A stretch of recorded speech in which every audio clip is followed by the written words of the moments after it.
The right to offend is not some pesky little part of freedom of speech that we have to put up with. It is the heart and soul and lungs of freedom of speech. It is the coursing lifeblood of human progress. It is the instigator of liberty and modernity and science and understanding. What a laughing stock today's student leaders are, that they can so casually dismiss the right to be offensive without realizing that their lovely, enlightened lives are the gift of individuals who gave offense. Offensiveness is not just something we have to begrudgingly accept. Offensiveness is the motor of human progress. Now broadcasting from the Right to Offend Media Studios in sunny South Florida, bringing you the latest in politics, current events, art, and pop culture. This is the Whitfield Report Live with Sam Whitfield. But giving offense is good. In fact, it's essential. Alrighty, well, good evening, folks, and welcome to the Whitfield Report here. I'm your host, Sam Whitfield, and joined by co-host Max, who was wearing his sunglasses that night. Yeet. And as always, the ghost in the machine, Mr. Mortheous. Giving offense is essential. I hope everyone is doing well. And I apologize. It seems like the Rumble feed is kind of You got yeeted. Kind of Yeet. No, it didn't get yeeted up. Apparently commercials are playing in the middle of our stream now, so that's fun. Okay, now we're here. Advertisers be like, yeet. Anyway, welcome to the show. I hope everyone's week is going well. Boy, there's a lot to cover. But first of all, thank you to everyone who has pre-ordered Night of the Vigilante. Yeet. We've gotten a lot of pre-orders already, so that will be out on March 25th. And the book is so good it disappeared off the green screen. So, That's right. You can't see it. Like it's John. Anyway, Cena. yeah, this is the John Cena of Throne novels, I guess. But well, it's a bit of a anyway, heel so turn for you as an author, right? A little more gritty, a little grimier. yeah. But that's I think this is kind of the perfect time to write a gritty thriller like this, because apparently we're going after the cartels full force now. So we're not messing around. But anyway, first off, gentlemen, how are you two doing? Max, Mortheous? Doing all right yourself? I am, yeeting on the haters. I gave a rant about how there are a bunch of nerds crying about Jey Uso in the main event.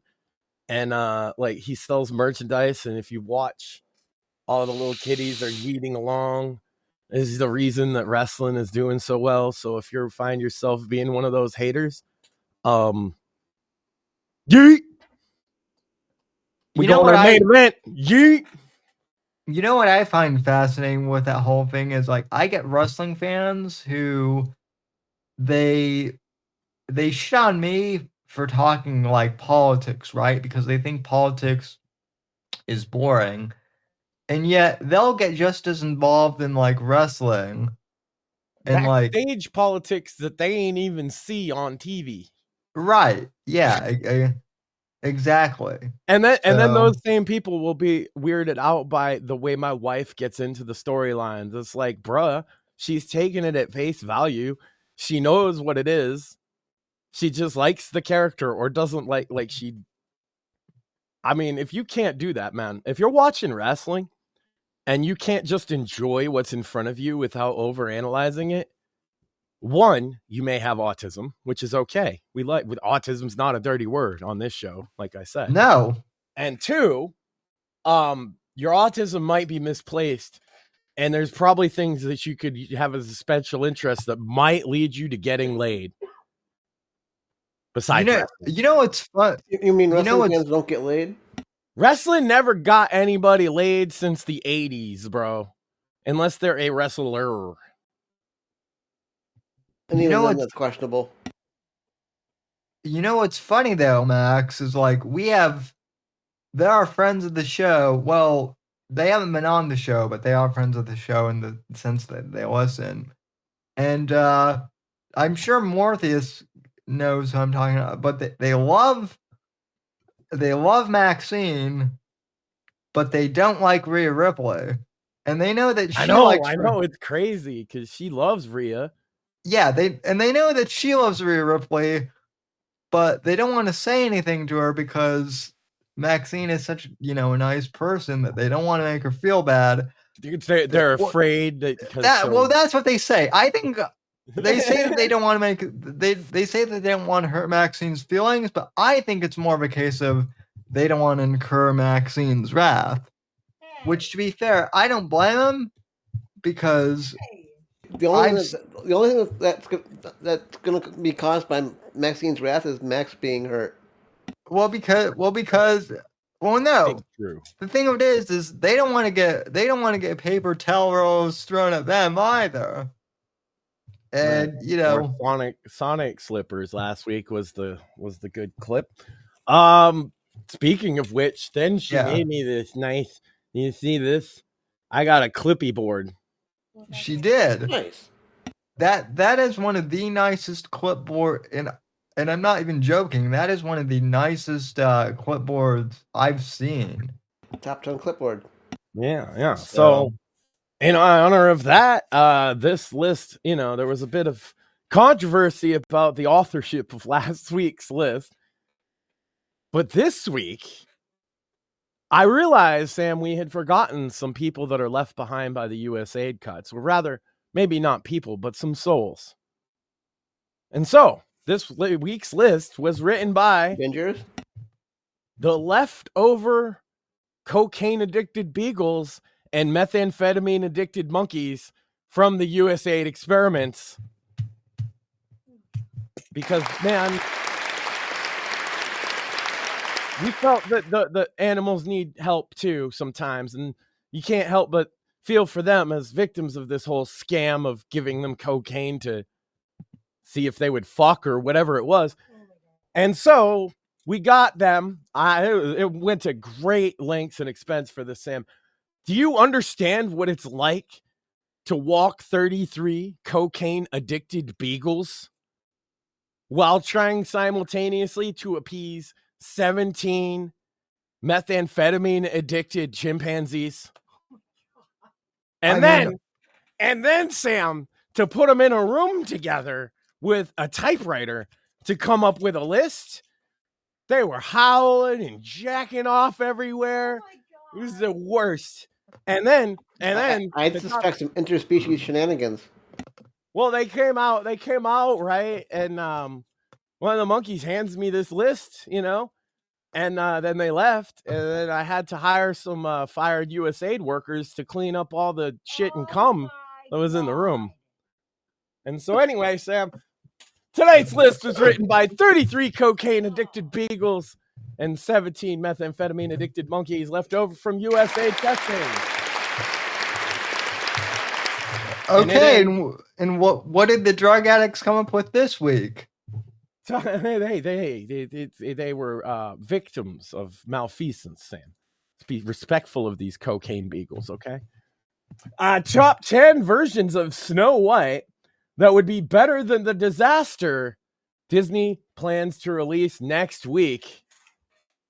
So alternate versions of Snow White that they could have put out that would have done better than what they're about to put out with the new Snow White remake with Rachel Ziggy Zag.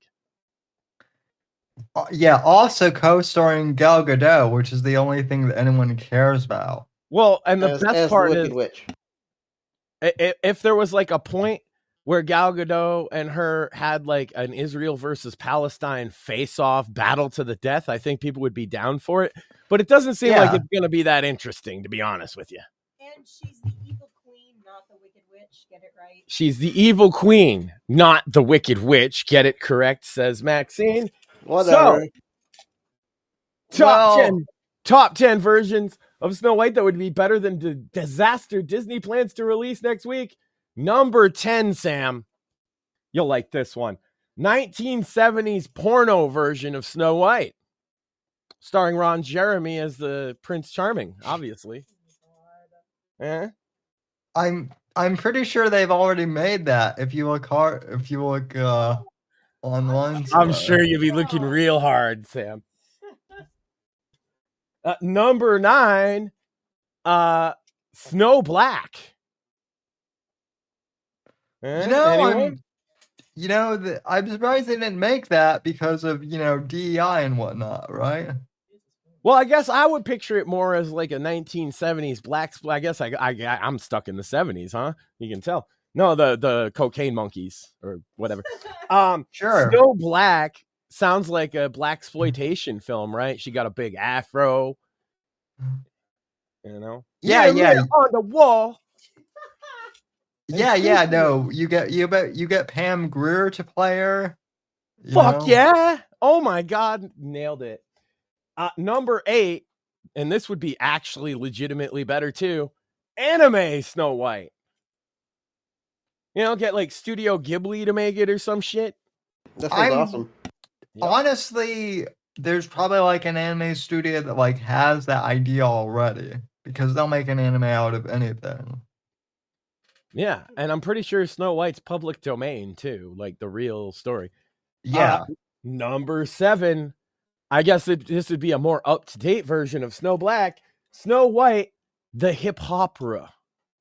Oh my god. Right? The hip opera. I'd pay to see that just because the premise sounds interesting. I know. It's either going to be so bad it's good or so good it's bad or both. Yeah. Number 6, in the style of the film Heavy Metal, Snow White. If you've seen Heavy Metal, that'd be a hell of a watch. Yeah. With titties. Number 5, and I believe this is Maxine's favorite on the list. The Down Syndrome Community Theater production presents Snow White. I'm pretty sure that was a South Park episode. If not, Probably. it should be. And it would be better than this disaster. And you could interview the stars and they wouldn't say anything retarded, Sam. That's true. Well, just as an aside, have you noticed that that like Down syndrome, you ask someone with Down syndrome how many genders there are, and they're like 2. Like 2. What are you, retarded? Or Yeah, Down syndrome people. I think people underestimate them too because there's some amazing Down syndrome actors out there. So I'm not people completely underestimate them. Yeah, when I say it would be better than this disaster film, I genuinely mean it. I think all of these sound better. Yeah. Number 4, the telenovela presents Snow White on Telemundo. That kind of feels like a lot of telemundo. Do we get luchadors as the 7 dwarves? Oh my god, the 7 lucha dwarfs? Yes, please. Get us into a writer's room. Number 3, Looney Tunes Snow White with Betty Boop as Snow White. Wait, they didn't do that? It feels like they should have. It's one of those Mandela effect things, right? I feel like they did, but they had like Lola Bunny play Snow White or something. Well, Betty Boop seems better suited for it, but yeah, no, I agree. Unless you're a furry. 2, Snow White, a queer liberation story starring Sam Smith. would be I better mean, than I'm not sure if that's better, but that kind of seems like the same thing as what they're going for. more likely to watch, though, is the thing. You'd be more Yeah. likely to watch that one just to see it go off the rails. Yeah. And so I guess we should take it back. That was number 2. Top 10 versions of Snow White that would be better than the disaster Disney plans to release next week. Number 10, 1970s porno version of Snow White. Number 9, Snow Black. Number 8, anime Snow White. Number 7, Snow White, the hip opera. Number 6, in the style of the film heavy metal, Snow White. Number 5, Down syndrome community theater production of Snow White. Number 4, telenovela Snow White on Telemundo. Number 3, With luchadors. with lucha dwarfs. Number 3, Looney Tunes Snow White with Betty Boop as Snow White. Number 2, Snow White, a queer liberation story, starring Sam Smith. And the number 1 top version of Snow White that would be better than the disaster Disney plans to release next week. All little person cast of Snow White with real dwarfs as dwarfs, and I assume all the rest would be midgets so that they're 2 different sizes. What if they did like a midget, or I'm sorry, a dwarf version of Snow White? But then, Well, the problem is then who plays the dwarfs? well, no, Regular sized people. that's the thing. You inverse it, right? So like you get like tall people to play. You know, like I guess the tall men, or what? That's true. Or, Us tall people, we don't get nearly enough work these days. Did you know this? The whole point no, you don't. Also, all I can think of is when you say Snow Black is Snow Black, a Tyler Perry film. Oh yeah, dude. I was thinking 70s, but Tyler Perry Snow Black would be way better because it would be so serious, right? And it would Well- have a heartfelt message. I don't know. Does our audience watch Tyler Perry shit at all? Are we not? We're not that audience. Right? Well, are you and I the only white guys that like Tyler Perry's stuff? Because I thought like I mean, I thought like the a lot magi- of it. Yeah, he's a funny motherfucker, and it's usually got a Christian message behind most of it. But Yeah, some of it's a bit corny. He's gone yeah. off Well, sometimes. even as ridiculous as the Medea movies are too somewhat, I actually like them. So, That was the top but 10. yeah. That was the top 10. Tyler Perry's Snow Black, though, I should have put that. That's funnier. I may watch the Williams Brothers. Anyway, that was their top 10 retarded ideas for Snow White films that would be better than what Disney did. You know what? Did you hear, Sam? They canceled all the premieres so that she doesn't have to talk to the press. Yep. I hadn't heard that, but that also does not surprise me. Hence if you talk to the cast of the Down syndrome thing, they wouldn't say anything retarded because they're so afraid of Rachel Zegler saying something stupid that Again. they're canceling the red carpet completely for this film, which is a huge thing for a movie of this budget, and Yeah. Well, they're letting it go out to die. Not to mention well, you know, the thing she said about her co-star, because her co-star supports Israel because that's her. I'm not sure if fucking they can homeland. hear you, but she said the beef that she has with her co-star Gal Gadot about the Israel-Palestine thing, so they can't have them appear together because there's some bad blood now. yeah. Well, I mean, to be fair though, like Gal Gadot is Israeli, and also like I believe she actually got like a pretty. And yes, I know all Israelis are like required to serve in the in the military, but regardless, like I think she actually has like a pretty not like a super high rank, but like an impressive service. I mean, High enough for it to matter. regardless, like, yeah, of course she's going to take the side of the country she was born in and served for and all that. It's just interesting that You know, in the old days, this is why celebrities didn't talk about politics, Sam. They would even say this. If you listen to a lot of like talk shows, right, and comedy shows, they would be like, they would not answer questions about politics because they'd be like, well, I have coworkers that disagree and da da da da da. It makes things awkward. And nowadays, we've flipped the whole thing to the culture where your politics has to be so public instead of being private. You know what? You know, it's interesting that you say that because I think I sent you this clip on Twitter, but maybe it was on Instagram. I saw this, but someone sent me a clip of Johnny Carson talking about this. Mhm. And I think it was in the 90s, so it was later in his life, and someone was interviewing him, and they asked him, you know, Mr. Carson, why didn't you cover politics on your show, you know, and be topical like that? And he said, listen, he said people are working all day, and you know, that they get enough of this, you know, in their daily lives as is, and when they come home and, you know, they have to cook dinner and then get the kids off to bed, and They when want to my be show entertained. comes on, they're tired and they don't want to be bombarded with, you know, the news of the day. They just want to laugh for, you know, an hour or so. And Why that formula was so successful for so many decades, right?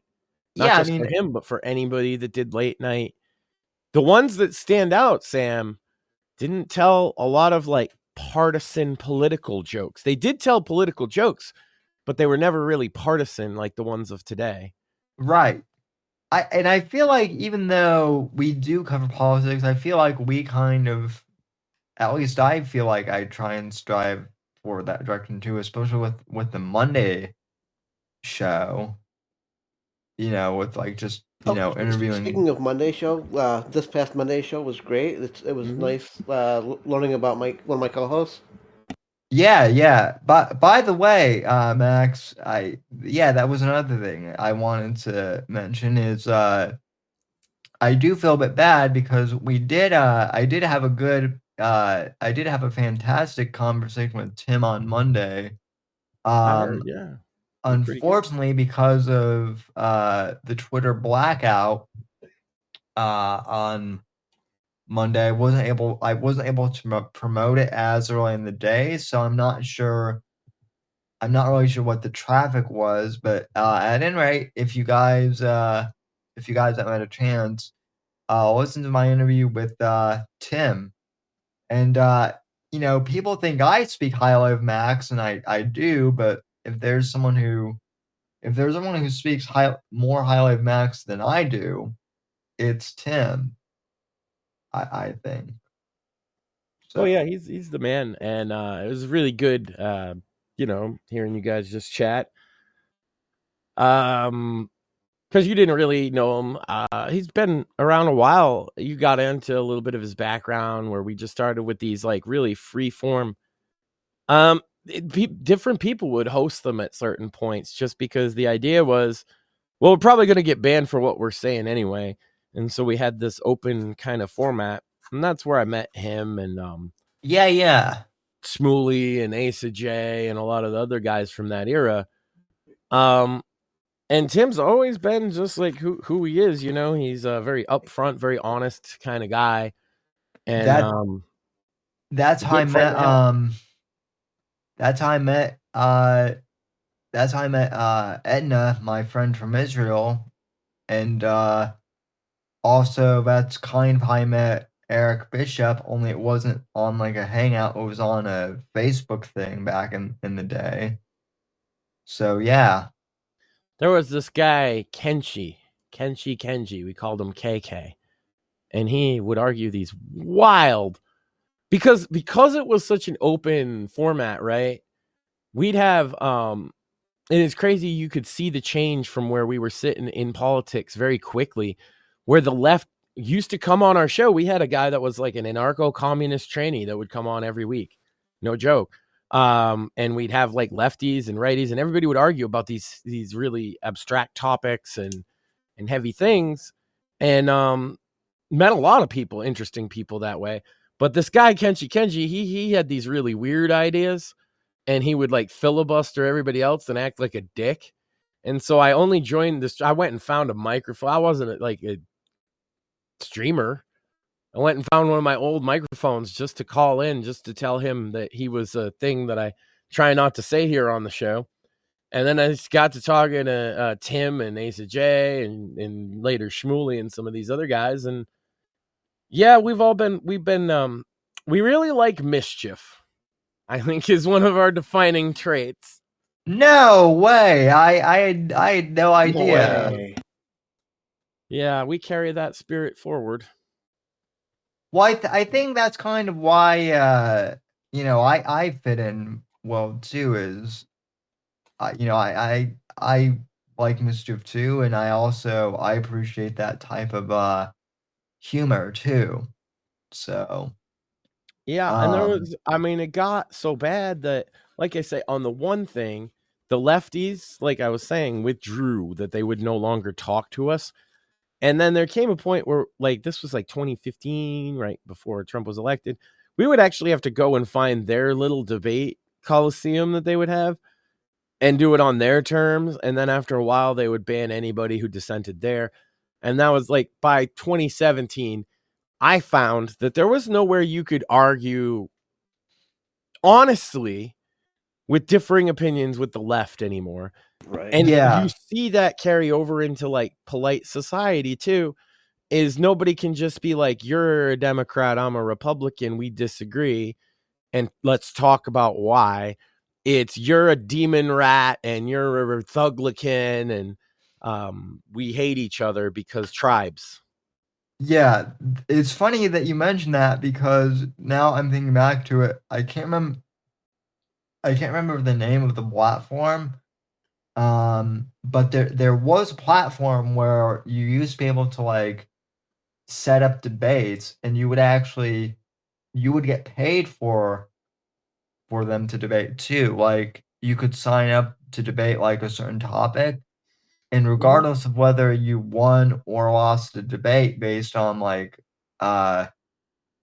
judges and whatnot, like you'd get paid. Like the winner would win more, but like the loser would also win something. And I did that like in 2016 and 2017, and it was fun, but then it just became like overrun by never Trumpers, and yeah, that was an interesting thing. It became you can't just talk issues and piece by piece come up with like a consensus or at least an idea of what your beliefs are. No, you have to pick your side. You wear your red shirt or your blue shirt, and then you yell at the other guys. And I think more than anything, that's what people were sick of. Why Trump has won again, so handily, it's this pick your team and scream at the other guy stuff. And a lot of the people, I don't think the left realizes that they're trying to drag kicking, screaming into that fight are the ones that voted for Trump, and they voted for Trump because you're trying to drag them kicking, screaming into the fight. Facts. Well, I don't know if I've ever told you this, Max, but I actually used to participate in debate in high school, and I never made it like to state finals or anything. Not surprised. I'll make you go blind, Sam. But I mean, I see what you did there. I mean, I heard you were a master in your class, though. I mean, I wasn't the master. I didn't know a guy who was a master debater in class. I bet he made big money. And he went to the state finals, and he did go blind because of it. I never got that far in debate class, but no, the one thing I never liked about I got kicked out for whipping my dick out, and I was confused. But go ahead, Sam. What? I mean, kind of debate class is that? Yeah, I mean, well, trying to be the master. That's right. If you want to be the master, you gotta show them what you're working. I mean, there were at least at my school, the cheerleaders were also on the debate squad, so that didn't help matters at all. Also, I guess like two people at one of the state finals from my school, I guess, got caught with like illicit substances in the hotel, so that was fun as well. But no, in all seriousness though, the one thing I never liked about like the formal debate format was that, and I mean, I get that it's supposed to be structured, but when someone makes a point, I'm always very curious as to like why someone thinks the way that they think.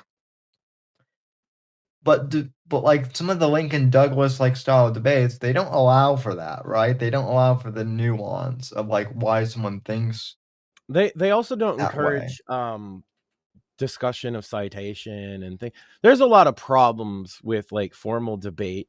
That kind of raw internet style, it did capture something for a while, but then it got beaten into the ground. Like we were doing this, and then this, what do they call that shit? Internet blood sports came around, where it was a bunch of, I want to say, uneducated retards arguing about like their personal lives instead of politics at all, and it sort of replaced debate for a while. And then, like I said, at the same time, the left retreated from debate almost entirely.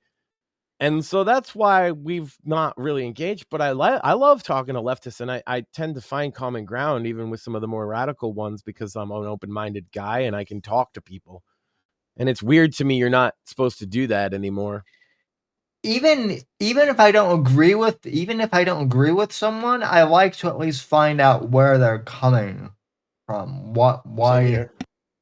Why they think the way they think. Exactly. Help me understand why you think the way you do. So I may not come over to your side, but I'll at least try to understand it.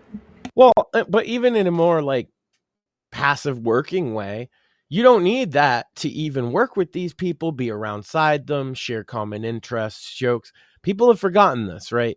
Is like you don't have to talk politics, even like to know that, to talk politics with them at all. You might know that they're a lefty. They got a little I love Kamala sticker on their desk or something. But like this doesn't define life, and you can sit there and have chats and you can talk about current events and things. It seems like people have forgotten this because they saw that sticker on the desk, right? And so I'm a Trump guy. I have to hate. Right. Well, like people don't believe me when I say that, like, you know, even before Trump, like, you know, won for office, like, I remember being a kid and like seeing Donald Trump like on television, like, you know, wearing the suit and like, you know, stepping out of his helicopter, and like I remember thinking as a kid, like, wow, I want to be that guy when I grow up. That's part of it. He's an aspirational figure, and he tries to be aspirational and inspirational all the time. You might find it corny. Everybody kind of finds it a little corny, but he's genuine about it. He always has that demeanor, right? Yeah, and so, you know, like, and I mean, and I've been pretty upfront about that, and so yeah, like even when I was somewhat skeptical of him running for president, that was why I was like, I'm never gonna say never, because I'm like, you know, he might be unorthodox, but maybe there's something there. And listen, he's a wild card, Jimmy, but it might just work. And oh boy, has it. So no, it's the end of the world, Sam. See, speaking of the level of discourse, that kind of leads into what I was talking off air we could talk about with you is did you notice that like the left has become essentially just radical terrorists? Have you seen this? Have you heard about this? Yeah, well, that was something I was going to lead. That's kind of what they do anytime they don't get their fucking way. That was something I was going to lead off on, and I know that this is going to be a bit of a shocker to Mort, because what I'm about to say here, but I do have to give Oh God, I can't believe I'm about to say this, but I If have you to say give. Krasenstein's in credit, I'm gonna fucking lose it. Pulling out the yeet glasses, Sam. Well, Max, you might lose it. You might lose it then because yeah, I don't want to give the credit. First off, I don't think the Krasensteins were the only one to say this. But I'm glad that they, I guess, did agree with this. How did I know where he was going, Mort? Because apparently on Monday there was like a DDoS attack on X, and you know, as some of you guys might have realized, in fact, I think Mortheous even like messaged me an alternate way. I got text messages from multiple people asking if Got in your Twitter was Pornhub DMs, Sam. if Twitter was down for them. Does Pornhub have DMs? I don't know. I'm just making shit up. I Go ahead. don't know. I don't know either, actually. Nor do I.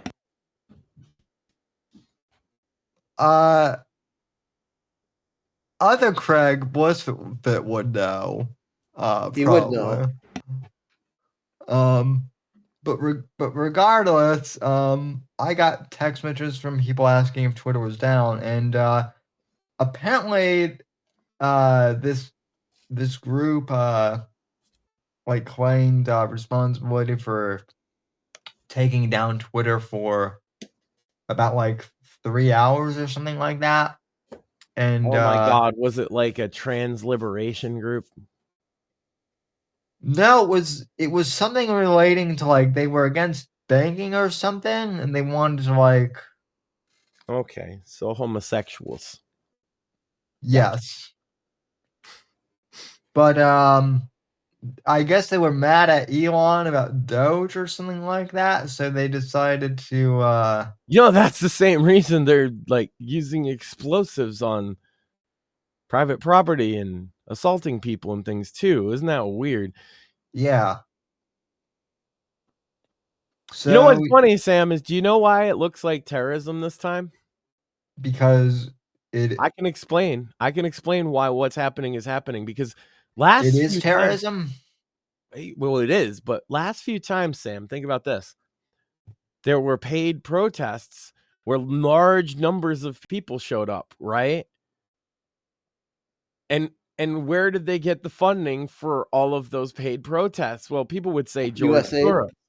Yeah, people would say George Soros, but George Soros turns out was getting a lot of that money from USAID too, and the money was being given to all of these groups. So the people that mobilize those large BLM style riot protests don't have the money to field them. Right. So what happens is the people that are actually wound up and radicalized for real and not just plants are all that's left. And since there's no real large movement like those organized ones to plumb onto, they have figured out, hey, there are Tesla dealerships. We could show up there. And so now what you're left with, instead of the paid protesters who maybe they believe in it, maybe they don't, but they're there to get a check either way, you have the crazies. And they're sitting outside the Tesla dealership saying how much they hate the people buying the cars, the selling the cars, the guy that owns the company, the president, and everybody else in there. Yeah. And then one of them gets the crazy idea to go try and blow the place up, etc., etc. We cannot continue to allow this. No. If you're engaged in acts of destruction of property for political reasons, you are a terrorist, in my opinion, and also I think legally. Yeah. And people say, "Oh, but what about the J6ers?" Because I've heard that a lot, and it's like, they didn't engage in. That's whataboutism, first and foremost, right? Yeah, that's whataboutism. And second of all, I don't think any of them threw firebombs. I'm pretty sure. I don't think they. But it's okay when the fucking lefties do whataboutism. Or the people that did assault people like on film that were convicted of assaulting from J6 are still in jail, as far as I'm aware. Yeah. So Yeah, people committing violence, committing crimes. There's a video of that person in like a full poncho outfit that try to hide their identity. Yeah, I want that person caught. I think burning a car that puts so many people at risk. The poor fire department has to be out there putting out this fucking car. They don't know if it's going to explode, if it's going to ignite other things. They don't know if there's people around. They have families, man. They're just working guys. Yes, I do believe that if you firebomb a fucking Tesla anywhere at any time for any point or reason, you belong in jail. I don't think that's a controversial take, Sam. No, and look, I don't even think you have to like. At least it shouldn't be. It shouldn't be. Yeah, it shouldn't be. Also, like, I'd also like to point out that Elon Musk actually pointed this out last week when he was on Joe Rogan. The left used to love him, because Tesla was, quote unquote, the money that put Tesla over the fucking top, right? They also loved him because PayPal too, but the Tesla, the money that put him over the top came from that fucking Obama deal, the same deal with Solyndra and all that. Elon was the winner of all the green energy stuff that Obama did that actually made money. That's the thing.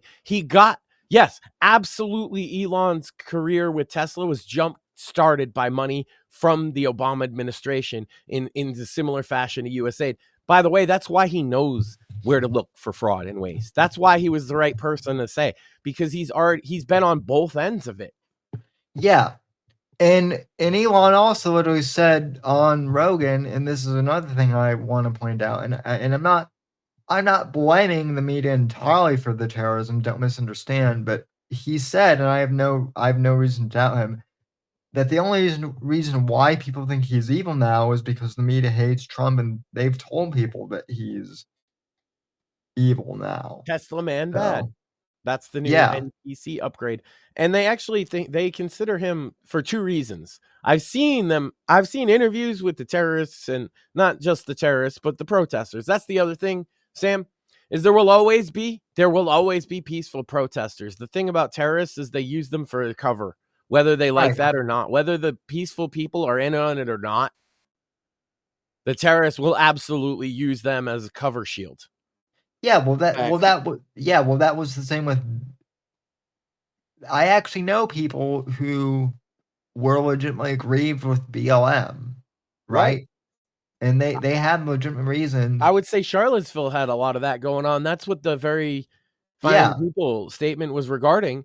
I know people that went to Charlottesville that were not Nazis and were not involved in any of that stuff. Same. When they got there after the first march, they left because they saw that vibe. A lot of them didn't know that they hadn't literally invited Nazis and things. They thought they were going to a free speech march. I know. Does that mean so? And I've even famously thrown this accusation at Johnny Fox, right? Because I have video of him there. Here's the thing: anybody that did go to Charlottesville, I think we're at a point where you could just say, yeah, I thought it was a libertarian free speech march and shit got out of control and I left. And I don't think anybody cares, because it's true that there were very fine people who acted lawfully. What he means is people who acted lawfully. Here's the thing. A lot of right wingers or pro any of these things don't want to admit is that there were plenty of left wingers at all of these things that acted lawfully too. Right. You got to separate the wheat from the chaff, and the line in the sand is criminal behavior, is it not? Or else what is? Well, what I find interesting is I know black protesters who were part of Black Lives Matter, who were peacefully protesting against the cops. I know plenty of people that were out there for one reason, and they don't know about BLM's goals as an organization. They do know that they went and bought fucking mansions with the money now. But at the time, what was the reason that many young black men were out there marching? It's as simple as this, Sam. I can tell you in a few words. They were marching because they saw police beat our ass way too often. What I'm saying is that, like, I know black people who said that, hey, BLM is being subverted, and then basically they tried to tell the media and the media didn't want to take interviews with them about how BLM was. Well, did you see the being Lil Yachty subverted. thing the other day? Probably not. Lil Yachty, a rapper, not one I'm particularly a fan of, so it's weird to see. He was on a live stream of some variety, and the host brought up BLM like casually, and he said, "Fuck that, BLM was a scam. They took your money and bought mansions." And the thing is then a lot of the media like that covers like Black Twitter stuff was suggesting that the Black community would be really upset by his statements, right?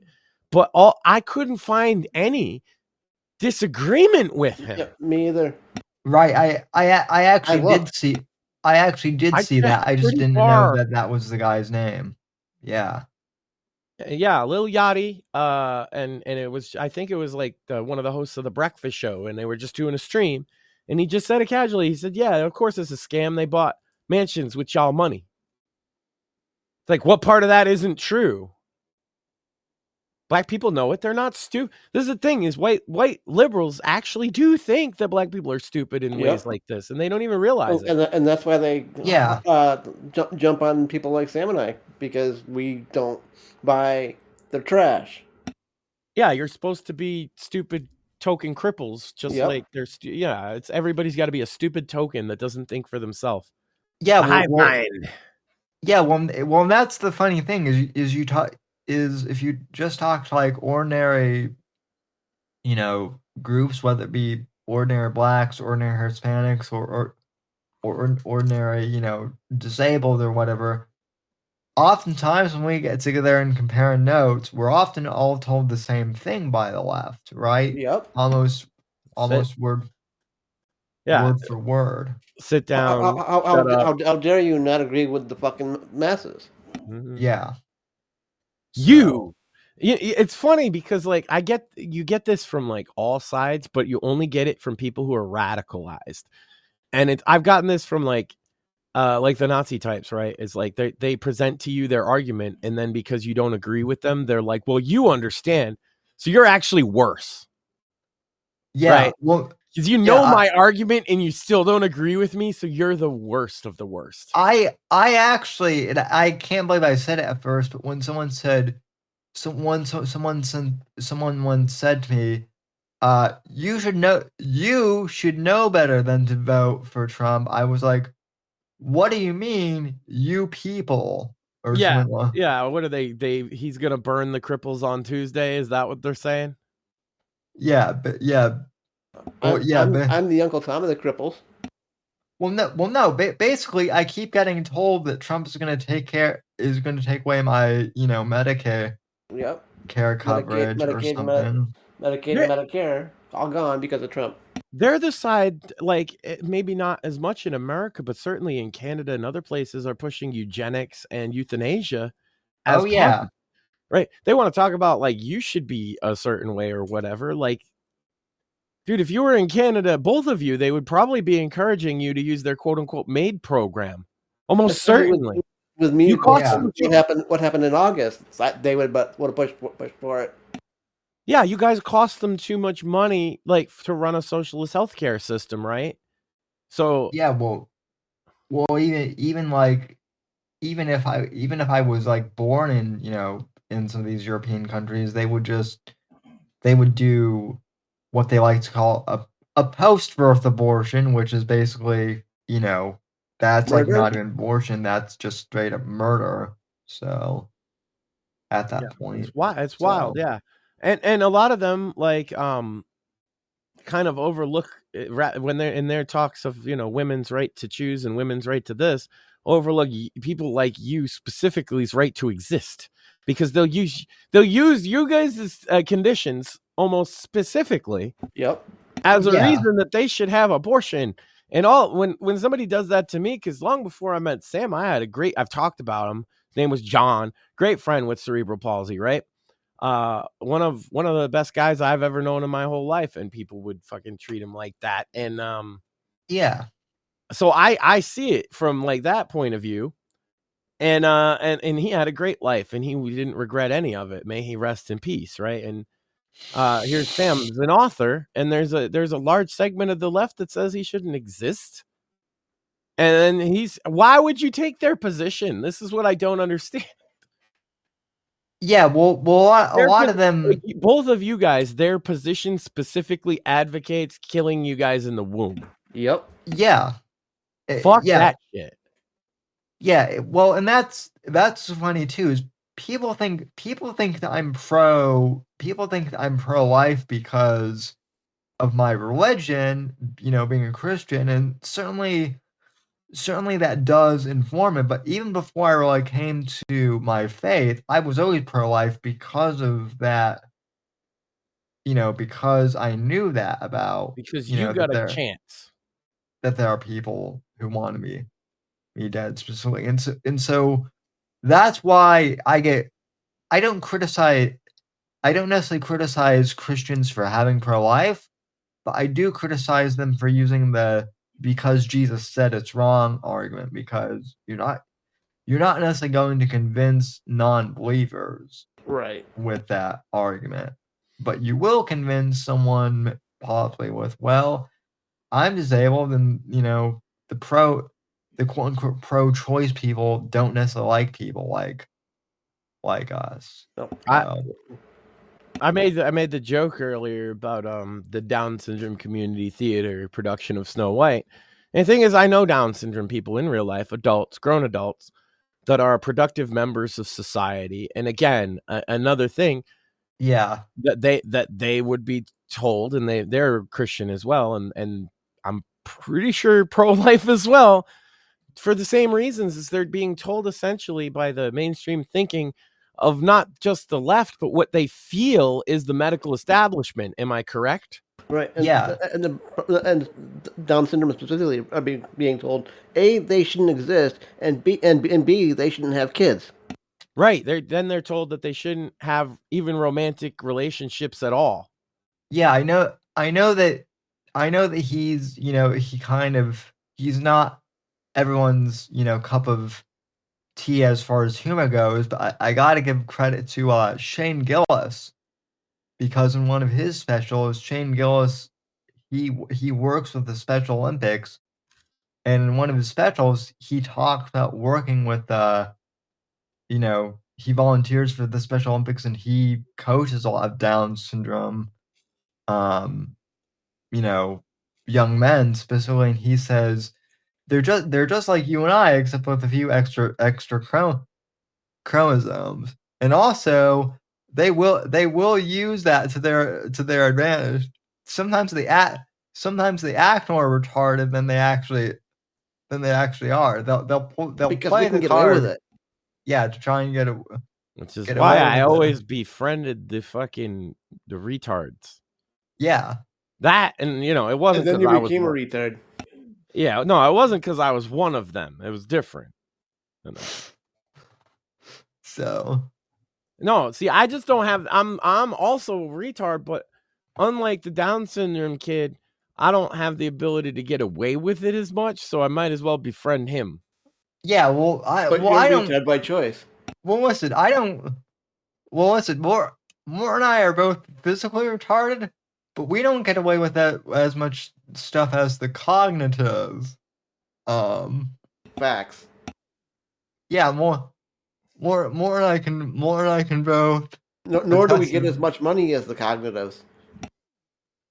Yeah, or research, which is sad, but that's another topic for another. Is a special man. All right, I'll have you know. Oh, I did see this. I didn't watch the full thing, but apparently Robert F. Kennedy. I actually got to give Evan from the Fake Untitled podcast credit, because he kind of predicted this. But apparently alive. Apparently Robert F. Kennedy Jr. Okay. In fact, went to Steak and Shake this week, because they're frying with beef tallow. So apparently Bobby Jr. has snubbed Trump for his love of McDonald's, and he's gone with Steak and Shake instead. So I haven't seen. Well, McDonald's should bring back the beef tallow fries. Yeah, if they bring back the beef tallow fries, they'll crush everybody. It'll be like an event if they do that. They did bring back the beef tallow fries from what At McDonald's? no, at Steak and I'm Shake. telling you, if McDonald's did it, it would be an event. Like everybody would talk about it. Oh yeah. Well, there have been memes. There have been memes online. You know, everyone wants to check up about the JD Vance memes, which are funny. But there have been memes also that like RFK Jr. is going to make McDonald's having a beef tallow a federal mandate. And I don't like the government like forcing private industry to do a thing. But in this case, I wouldn't necessarily object to that. Just as a fan of good French fries. I think for the McDonald's Corporation, it's kind of a no-brainer, and it's a matter of when. Because that will, first of all, it'll drive short-term sales like through the roof when people go out to try it. Yeah. And then if they are actually good, long-term, it's just going to improve their brand image, because one of the things people complain about for years is the fries and the chicken nuggets to some degree not being as good when they use beef tallow. I actually think, hear me out, Sam, as a chicken nugget and tendy enthusiast. I feel like the modern all-white chicken nuggets that they use combined, because if people don't remember, they stopped using beef tallow before they started using all-white nuggets. So we've never had the combo. Yeah. The old nuggets used dark meat and they were kind of gross. Well, they tasted better because they were cooked in beef tallow. Now, all I'm suggesting, Sam, is that if we get modern boneless chicken nuggets cooked in beef tallow, that they're going to be the best chicken nuggets I've ever had, and that has to happen. Fucking banging. I would agree. Also, I'm curious, gentlemen, without like location doxing you guys, how much is McDonald's on average where you guys are now? It's about $3.50. Okay. Yeah, so McDonald's French fries here for like a medium is like $3.50, I think, just for fries. Jesus, Big Mac is $6.47. Yeah, so I went in there recently, and I came to the realization that like 2 meals and a Happy Meal, and then they gave me the bill for the order, and it said 1 arm and 1 leg. Well, that's kind of my point. Is people are saying, oh, well, if they use beef tallow, it'll be more expensive, and I'm like, well, McDonald's is already expensive, so at this point, I'm kind of like, look, at this rate, it's a luxury item. They might as well include a blowjob with every order, and it wouldn't increase the price all that much. That's kind of my point, Max. Is like they could McDonald's is so expensive that they could at least use beef tallow, and I would at least feel like it's worth it then at that price. And with the blowjob with every order, Sam, they're also going to have less customer service complaint problems. Yeah, that too. Really improve the reputation of their service as a business. Actually, Max, there was a. My wife's giving me a dirty look, but it's true. Look, if they there was a worker in my local McDonald's that did legitimately do that. Oh, so you go in, you order like a double quarter pounder, and you get topped off too? Yes. Ow. No. Okay, now we know why Mort wants McDonald's, and he went for the very Happy Meal. Sam, I got hit in the face with a cream pie. And honestly, she didn't give bad top either. Max got hit by a cream pie. That's perfect. So pretty good. Came with a side of Herdy.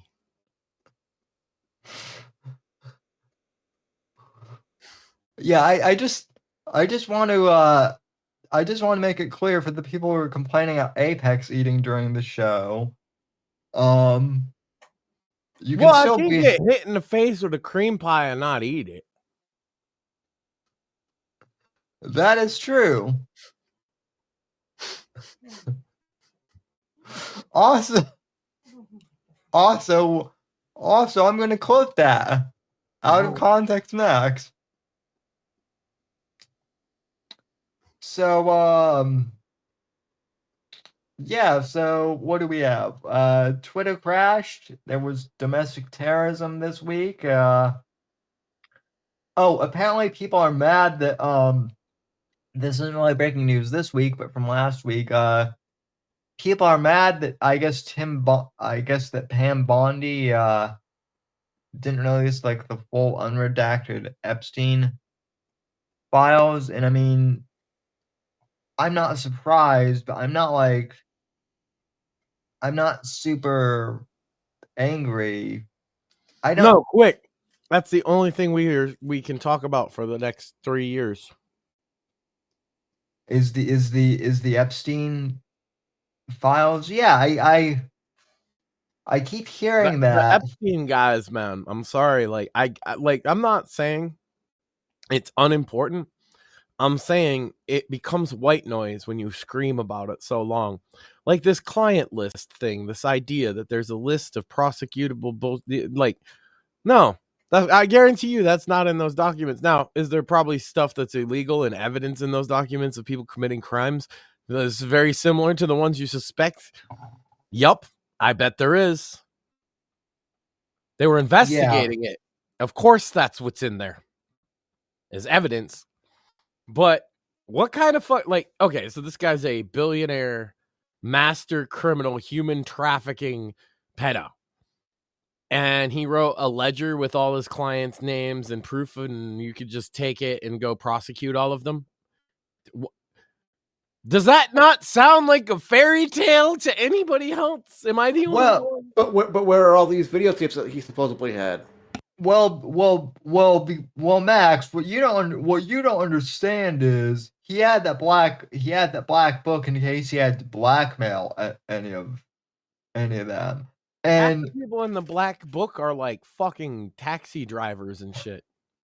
Well, despite the fact that Jesse from Pod Awful said that doesn't mean anything. Drump's name is in that book somewhere, Max, and so that's why Pam Bondi's supposed. By the way, I love that narrative because if Trump's name actually was in the Epstein book, I have no doubt. If Trump's name actually was on the list, that would have been the first name released like 4 years ago. Yeah, not only that, if Trump's name was actually in the book, he would be the first name released. That would be like the news story that would be run for like. I got a secret for you guys. There is no book. No way. Shocking. No, what there is thousands and thousands of pages of evidence, and I absolutely think that should be revealed to the public. I just I think people need to be realistic about there's not going to be a list of names and the evidence attached, and you could just take them to because I keep hearing, why isn't anybody in jail yet? Because how the fucking law system in this country works to some degree, you have to, and people don't like this, but it's true. You have to find a prosecutor willing to prosecute a case, and to get them to do that, there should be sufficient evidence, and especially in a case as high profile as that, they're going to want extra sufficient evidence because it's scary for a prosecutor to lose their job over bringing a stupid prosecution to the whatever. Yeah, People don't know how anything works.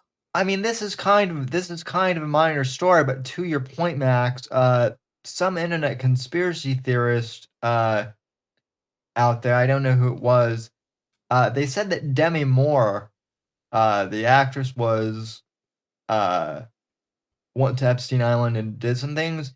She threatened to sue that person, and they recanted the story immediately. So to me, that says that a lot of these that a lot of this Epstein stuff, not all of it, but a lot of it is just, internet gossip. Speaking of which, Sam, So I have to give a mild retraction. Shout out to Jay-Z out there. Turns out his accuser got caught on tape saying she made the whole thing up, that the lawyer convinced her to do it. And the reason that they did it was that they could connect it to Diddy, and people believed it because of Diddy being involved. So as far as I'm aware now, there is no open accusation of Jay-Z being a pedophile anymore. And so he can go back in my playlist on Spotify. I mentioned this before on the show. I figured I would update that the accuser is essentially retracting her statement because she got caught on hot mic saying that she was a liar. Yeah, well, that's good then. So the Manson accusation case is over as well. The lying bitches cases be going away. Notice Diddy's isn't going away. Well, that's my point. And also, Demi Moore was like one of the few celebrities to like speak out against human trafficking there for a while. So, yeah, I don't know why people. Anyway, though, yeah, I feel like the Epstein thing, people are like going after Pam Bondi real hard and saying that she was in on it, but I feel like. And they're all saying that Matt Gaetz, if he was AG, Matt Gaetz would have found something, but I don't know if that's the case. Conspiracy land, Sam. It's just it's more fun than the reality of boring, mundane everything. It is. Sometimes you're right too in conspiracy land. Like that's the other thing, is when they get one right, it reinforces that all their others are also right, even if they're insane. Well, that's. Well, I feel like that was the whole thing with Doge too. Partially is right. Alex Jones is right about everything. You want to bet that if we took everything Alex Jones, every claim he's ever made, right, and ran them through a database and then confirmed how many that were true, I would bet you it would be in the 1% area. Yeah. Well, there is that. But no, he's right about everything now.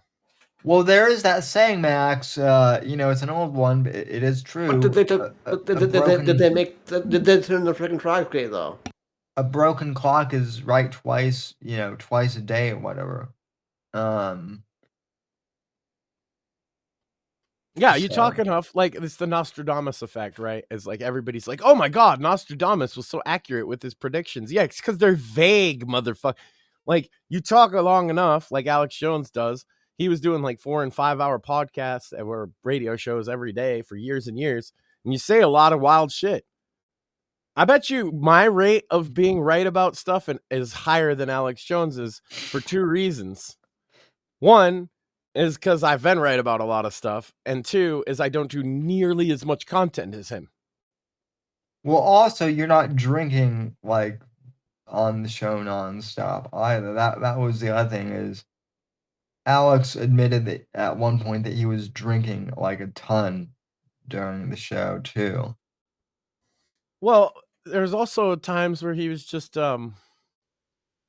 weekly world newsing and making shit up, and people they're saying he's right about everything because there's a couple things that were true or whatever.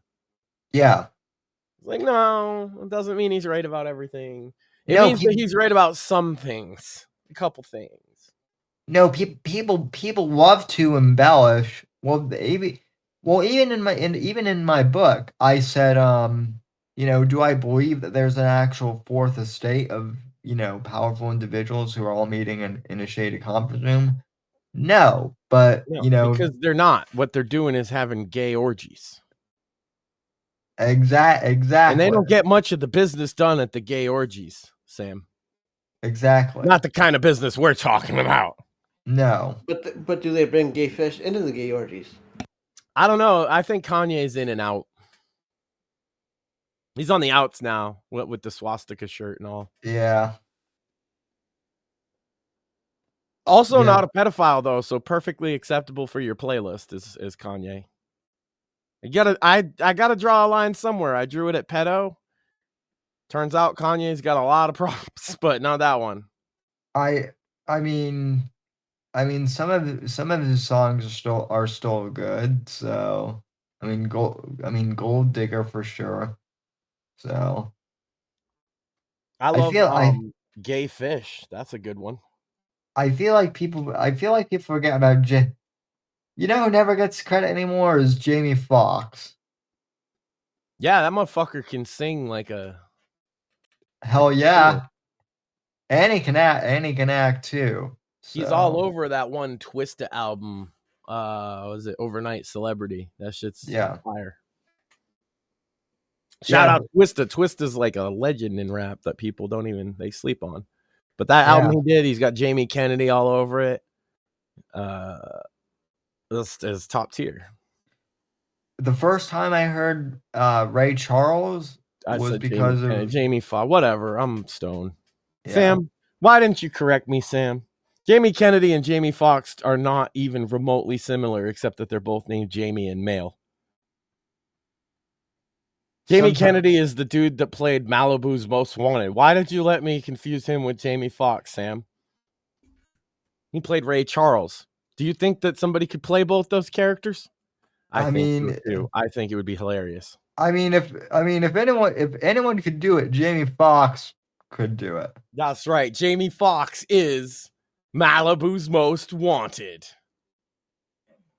He did play in the remake of Miami Vice, though, too, which is another film people sleep on.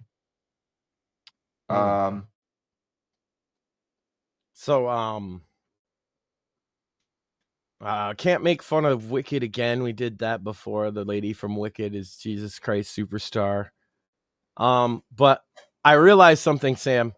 It's dangerous to do that because if we make fun of bald women long enough, Will Smith will pop out and just slap the shit out of you. So, well, listen, I actually thought about that, Max. It would be keep my wife's name out your fucking mouth. Oh my god!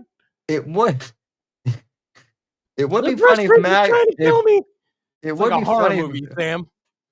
It would be funny if Will Smith tried to slap you because you would just slap back, and unlike Will Smith, who's a twig, I feel like getting slapped by you would actually have some weight behind it.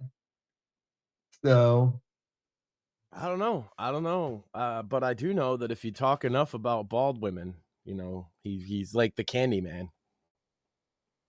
Well, I also know that out and slaps you. Bald women. Well, I also know that that apparently Jada always loved Tupac more.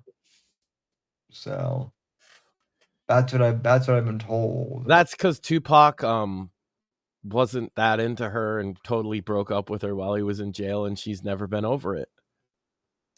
Yeah, because and never will be. Yeah, because some women be crazy. What's side? Dumb bitch. By the way, he was he broke up with her because he was totally fucking Janet on the set of Poetic Justice. Yeah. Oh, Jada. Oh no. Oh. And you know who doesn't talk about missing him and loving him more than their husband? Janet Jackson. That's true. She just lets the man rest in peace. Well, no. Don't you know, Max? He somehow Tupac is alive in Cuba or something like that. Yeah, I seen the with Biggie. I seen the autopsy for Tupac. He ain't survived. No, I believe you. I'm just saying that's what internet conspirators say.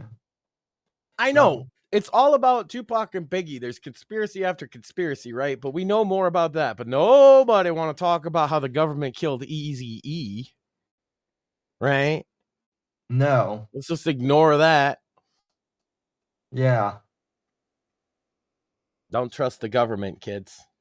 Also, I think I mentioned this, but there's lots of kids watching, clearly. Ice Cube's new album is dope. Ice Cube's, yeah. True, big true. Because he's not giving a fuck. Because that's the thing, is a lot of them guys, like old school guys, feel a little more unmuzzled and unleashed now than they have been for a couple years. They had to be corporate safe. Yeah, like, because you'll see Snoop's doing it, Dre's coming with new shit. They're all coming with new shit now that's a little more edgy than they had been being. Or a lot of them haven't released music in years and years. Go check out It's My Ego by Ice Cube. He's doing there's a remix with Busta and Killer Mike, and he's doing another one. But the thing is like he was one of the first, because they outed his COVID stat, and basically he was like, well, I could say what I want now, and people are fucking feeling it. He's bringing back that old school 90s West Coast vibe, right? I said it when it happened, but like Ice Cube going on Tucker Carlson was like the crossover that I never knew I needed, but I'm glad it happened. Yeah. So. Well, and his son O'Shea Jackson been crushing it, doing podcasts and other things. Also, I'm just gonna say this and piss off the neocons. Not that any of them watch, but Dan Crenshaw is a bitch. Yeah. Or not. I mean, he refuses to talk to he refuses to Did you see this, Max? He wants to he'll only talk to Tucker now if it's in a moderated debate, and he gets paid for it. What Ice Cube talked to Tucker without even like knowing who he was. He took him down to South Central Los Angeles and showed him the hood. Yeah. That was great. Yeah, which is what he would do, man. And that's the thing, is Ice Cube does like he hadn't left. He's always lived in the same neighborhood. I think he bought his mama's house. Ice Cube is a man of the people. I think you're right. No, a lot of people don't realize this about a lot of the hip hop guys. Like I say, when hip hop first came mainstream, a lot of these producers had a problem keeping these guys in line because it's a masculine culture. It's not this like the white artists all had the kiss ass, I need to get signed to get a deal. That's the only way my music's getting out there. And usually they're bands, right, back then, because you couldn't just produce digitally your music. Band is a big production. When these rappers came along, the industry didn't know how to deal with them saying no or being renegades. And also because they speak a little more like raw on their lyrics than a lot of like traditional singers, you got guys like Public Enemy putting out narratives that these rap producers, if you don't think they were trying to shut down early hip hop's narratives because they were afraid that the black community might get like politically activated by some of it, that they absolutely did do that. Oh yeah, and then they promoted the gangster rap stuff, which originally was positioned as anti-gang, right? Yeah. Like with Ice-T and even Ice Cube, NWA, and that they weren't glorifying it. They were actually showing the dirty side of it. But when they came along the second wave that didn't get that point and started glorifying it, that's when the label producers are like, all right, these guys are here to suck dick, get a paycheck, and we'll just let them be disgusting and decrepit. And that's better than the community getting like, because like even Tupac, if you listen to enough of them, it's like, I won't even say it's woke, but that's a word that he kind of coined for it. Now it's been hijacked, right? But it's a consciousness of thinking about like your place in your socioeconomic status and your race and all these things that a lot of these poor guys, you know, on the block in the hood might not hear these messages outside of a hip hop song as well. And so there was a concerted effort by both the government and like corporate media to shut down hip hop. And I think a lot of people who were never a part of hip hop don't understand that. But it gives a level of authenticity to artists like Ice Cube, because Ice Cube was in the thick of that. The FBI and CIA targeted NWA openly. They sent them a letter to cease and desist. Yeah. I mean, this is a guy like Ice Cube is a man that fought for free expression in music, and the point of view he was trying to express was the people of South Central Los Angeles, the poor, downtrodden dude who thinks his only option is to put on a rag and join a fucking set, you know? Yeah. By the way, I love how now I love how now everyone hates the FBI. Everyone else hates the IRS too. I'll tell you, So, those weren't hard sells in the black community to hate those two organizations. They already pretty much did. oh no, I love Chappelle's joke where he's talking all these Trump, all these MAGA supporters are complaining about the FBI and the government, and he's like, we've been there. So welcome to the party. So, and then what does he do? He actually did some crazy shit about it. oh yeah, people in charge that might ruffle some feathers. It's like, hell yeah. Oh my god! Why does he have higher black support than any Republican ever? Gee, I fucking wonder. Because of that, he's fucking up the FBI. He's fucking up the CIA. He's fucking up with maybe the IRS. He's gonna get rid of this is the new one this week. They're starting the tear down of the Department of Education. And I was a little hesitant because it hadn't been mentioned up till this point. But the replacement is going to be what it's the only option you have is school choice vouchers, right? Hey Max, I am curious, and for you too, Mortheous, if you've ever worked I know I'm self-employed, but in the past I've had to send out like weekly reports to my boss, explaining like what I did that week. Have either of you I've never worked from home like that, where that would be a request, but we definitely had like weekly progress reports we had to fill out anyway. Okay. Yeah. Well, because apparently weekly progress reports, like, I don't know if you know this, but weekly they were a little less vague in my work experience, right? Because I had a specific job, so it would be like, okay, how many of those did you get produced this week? And I could say X, but it was still a weekly progress report to make sure I was working. Yes. Yeah, well, apparently weekly progress reports, no one in the government has ever heard of them. I believe that. They're freaking out that Elon wants them.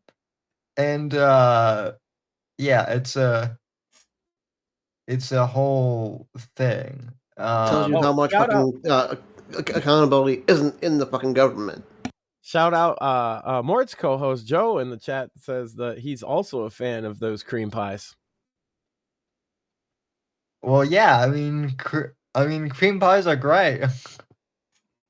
Mm-hmm. They are. Cream pies are fantastic. There's other kinds. Anyway, what were we saying about the school voucher program, Sam, very popular in the black community, school choice. Did you know that? Yeah. It's almost universally popular. I think it'll go down simply because it's a Trump policy. Okay. But when it's floated, when you ask an independent black voter or even Democrat, Republican, doesn't matter. When you poll them about school choice, the last polling I saw on it before the election on that particular topic is they were like 89% in favor of school choice among the black community. And that's simply because most of them are sending to their kid to a school that they feel is subpar, which is a public school. And if they just got a voucher so they could choose whichever school locally to send their kid to, they would definitely take advantage of it.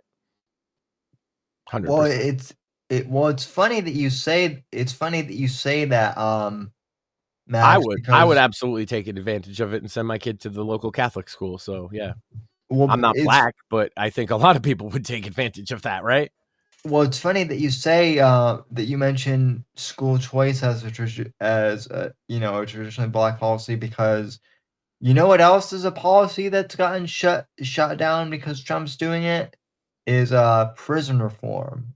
I know. That's wild, right? In fact, I still stand by this, but fuck Van Jones, because Van Jones for years was, crying out prison reform, And then when Trump said that he was going to do it the first time around, Van Jones basically spit in his face and said that it was the worst thing ever. Yeah, he didn't like that First Step Act, and it's in the name as well. It's a First Step Act. So I do expect him to push. Like I said, criminal justice reform is my big issue now that people aren't talking, because we've won on a lot of others, but that's one we need a big win on. We need felons to be treated more humanely in society.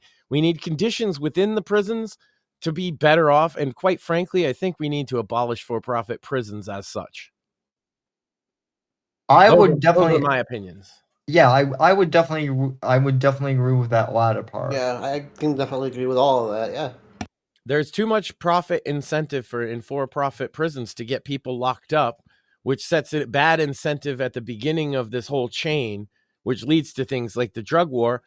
And yeah, I don't care. Like, I understand that our audience is traditionally conservative, but if you can't accept that the drug war has harmed way more people than it's helped, I don't know what to tell you. Look, locking up drug addicts is not doing it, guys. We need something else. Well, I've always been very pro law and order, but like even back kind of like in my more neoconservative days, I always thought the for-profit prison thing was odd, even then. Yeah, and they're new, and it's borne out that this is a bad idea. It's the same with the drug war. Like, people act like, oh, well, we should continue the drug war because it's always been. Well, it's always been since what, 1978? Yeah. When they signed the DEA into actual the DEA Act or whatever that scheduled all the drugs. So no, it's only been around like a lifetime, if that, and it's a proven failure. Look at the damage done to the black community in this country by locking people up for possession and sale of what is considered to be an illicit substance. You know, the fatherlessness rate people often cite and even make jokes about. But the fact of the matter is a large portion of that is due to the crime and the black markets that come in any poor community, which, you know, a lot of these poor communities are primarily black in the inner cities.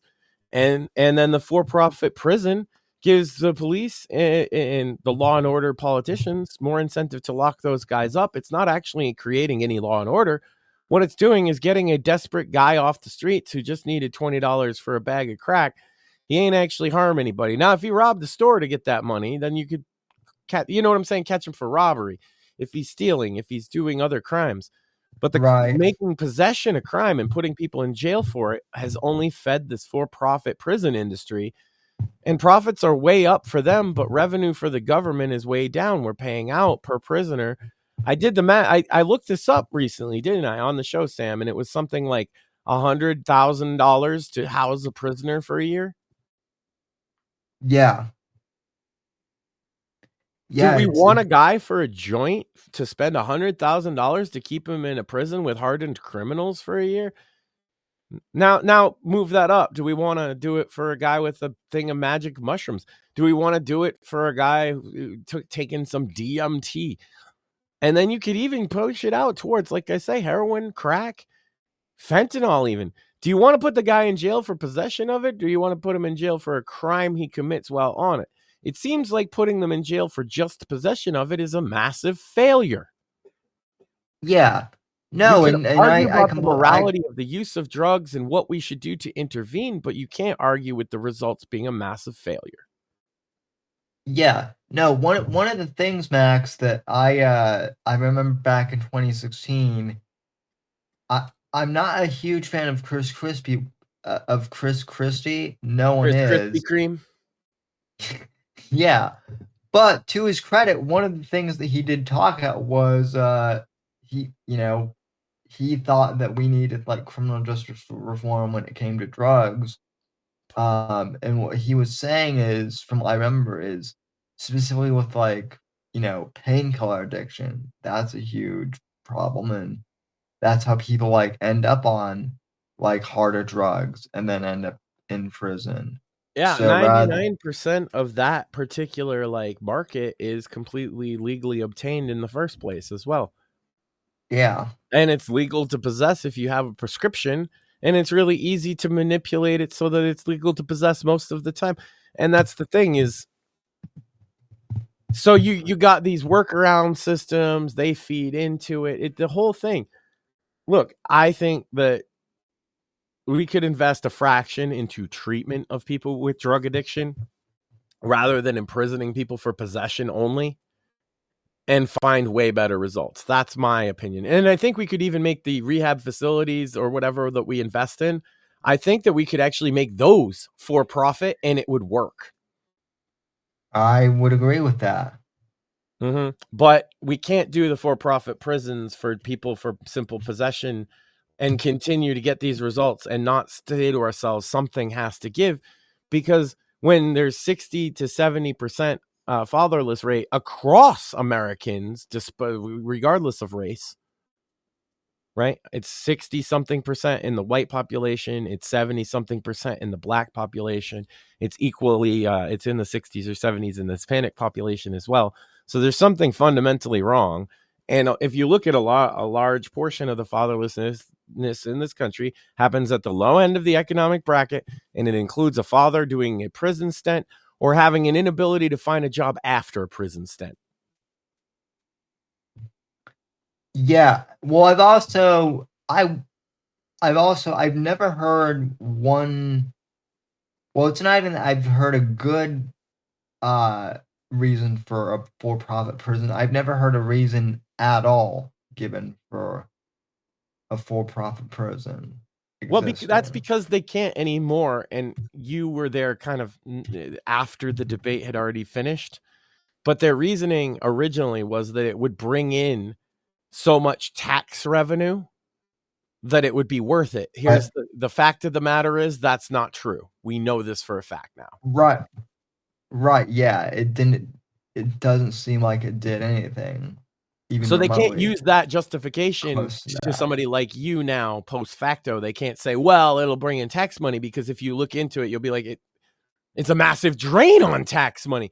Basically, we talk a lot about how a lot of these Doge scams that have been uncovered look an awful lot like money laundering. This is what's happening, Sam. They're taking taxpayer money and giving it per prisoner, $100,000 a year, let's say. That was the average we looked up. It was actually like 120, but let's say 100 because that's a nice round number. 100,000 per prisoner a year. By the way, that's more than it requires for you to live, isn't it? Oh, yeah. Way more. Most people require less than $100,000 a year to live. But a prisoner, for simple possession, we're gonna also, our hypothetical prisoner here is nonviolent and no other record besides possession. He gets out, it's still felony possession because he had more than a certain amount. Can't get a fucking job anywhere because he's a felon. Nobody wants to hire a felon, Sam. Did you know that? Nobody, like, they ask you that and you have to be honest about it. And these poor motherfuckers, when they see that question in a lot of cases, will just put the fucking application back in their hand and walk out because they know they can't lie and they're not going to get the job too. Why should they humiliate themselves on top of it? Explaining it. Right. Yeah. And then when most people, you know, I hate to say this, but you know, when most people hear felon, and I'm guilty of this too, they don't think of drug possession. They think of, you know, they don't think of anything nonviolent. They think of a violent crime. Yep. Yeah. It's just human nature for us to think of violent crimes when we think of felons. We also think of somebody convicted as that they sat in front of a jury of their peers, and that's not usually the case. Usually they signed a plea deal. Yep. Right. So people are like, oh, well, they're convicted, so they deserve what's happening. And to some degree, it's like, but that might not be the case. They might have pled to a lesser thing because they had a bad night and their family got in an argument and now they're charged with assault. Right. Does that mean that they should be, you know, shunned from polite society forever? According to most liberals and conservatives, yes. Which I don't understand. Aren't we a country built on the idea of redemption, second chances, rags to riches? Yeah. Supposedly we are, but in reality, That American dream's hard to come by for a lot of people, and especially if you got a rap sheet. And maybe your rap sheet, it might sound bad that you got a rap sheet, but look, man, is it understandable that somebody might get in a bad way and steal a car? I think it is. And if they pay their debt to society and come back from that, why should you punish them forever? They've paid for the car. They've paid with their time. They've paid, same thing with the drug possession. What does 3 years do for somebody addicted to cocaine other than ruin their life? It's 3 to 5 federally, Sam, for cocaine possession. 3 to 5 years for any amount. It gets more if you have more. How does 3 years help somebody addicted to cocaine? I just want to know. Doesn't. Are they putting them through treatment programs in prison? We know they aren't. Yeah, well, that would be the very least you could. That would be the very least you could do. So, yeah, there's a lot of things you could do, but putting them in prison is like, okay. So now this guy's taken out of society. You hope maybe he gets clean in jail. Like they don't have access. They all get drugs in jail. They get them smuggled in. Oh yeah, whatever. Like it does nothing. It literally does nothing except waste the taxpayer money. And here's where I was saying it's a money laundering scam, Sam. The for-profit prisons, look at their record books. They have to report their profits, and they have lots of profits. But that money coming back to the state that we're putting out, that $100K per prisoner, we're getting a fraction of that back. It's a money laundering scam. They're putting normal fucking people in prison for what used to not even be a crime. And they're taking the taxpayer funded money to pay for that person. And you know what the lifestyle of a person is on that 100K? It's not worth 100K. Right? No, not at all. They cram them in there as many as they can. They don't get particularly good treatment. It's not a good place to be. And if you're coming out of or addicted to some type of substance like that, it doesn't make it any better. I don't understand. So you're setting people up that they made a mistake or they got down the bad path and they can never, ever come back from it. It never made any sense to me. Right. If you're a Christian nation, as many purport this to be, you wouldn't feel that way. Well, a lot of people. Jesus hung with the prostitutes and thieves and sinners.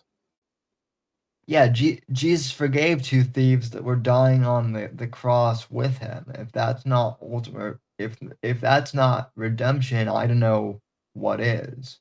He only kept the company of the sinners. It's specific about that. They were the ones that needed his message the most. Obviously. Yeah. It just blows my mind that we have such a weird sense of quote unquote justice in the modern society that locking somebody up is justice. We also seem to think that and I brought this up before a million times, but it really bothers me. The prison rape is part of acceptable. It's part of the punishment. Yeah. Why should that be acceptable? Right? Why should prison rape be funny? It's not fucking funny. It's the one type of rape you're allowed to make jokes about and nobody will cringe. You want to test that, make a joke about any other kind of rape except prison rape and see the fucking reactions you get. But you make a joke about prison rape and even the most uptight fucking Karen in the room will laugh. Yeah, that is true. Yeah. But you make a simple to quote George Carlin, picture Porky Pig raping Elmer Fudd. Why do you think they call him Porky? That joke will get cringes, right? But a prison rape joke, they'll be like, ha ha ha ha. I mostly messed up because I find the George Carlin joke to be funny. It is funny. What was the other one? Was Carlin was a funny motherfucker. Yeah, because he did a whole bit about you can't joke about rape, right? And he's like, what is an Eskimo rapist's biggest problem? What? Getting wet leather leggings off a woman who's kicking. Oh. And then people laugh, and the joke is you weren't supposed to laugh about that. You're terrible. All of you. I are awful. am. No, but like that's the thing is you make like a simple joke about those kind of things, people get upset. But you talk about prison rape, and people think it's the funniest thing ever. The same people who get upset about one, and you're like, ha ha, he's gonna get him in the shower. Talking about Bubba's fine. Yeah, oh Bubba, Tyrone, ow, I got hit by toilet paper. See what I mean about the rape joke, Sam? You can't make those. Stop doing that, Sam. What are you doing? Why are you making You all know- these inappropriate jokes, Sam? What is this show? This is the Whitfield Report. It is now midnight. So I got a Splenda in the brain. well, at least it's sugar. At least it's not sugar. So No, actually it's worse for you than sugar. It tastes like it, but in the head, they kind of feel better because it's not as heavy. Yeah. I think that one hit you hard too. As what? So- The brain takes a sec. You gotta, She brained him. the stars, Sam. You see them? They're very pretty.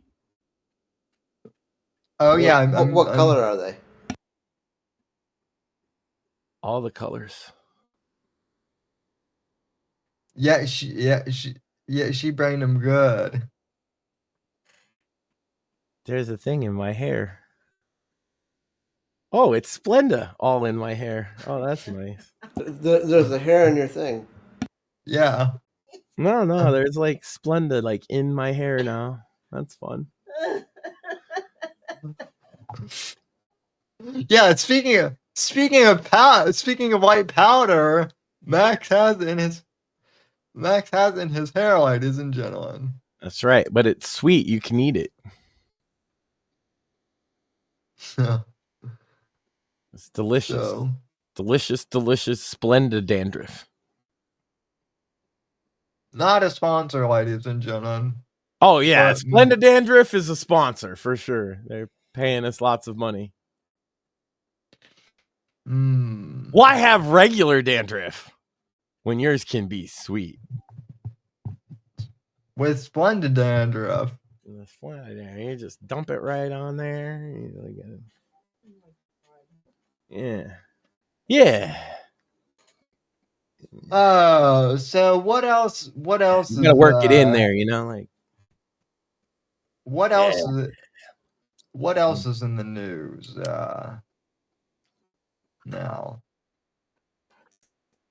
I don't know, Sam. There's stuff on Twitter went down. Did you just eat your hair? Don't worry about it. I'm fine. Splenda doesn't taste as good in your hair as you'd think it would. Oh my He ate God. somebody's hair. Yeah.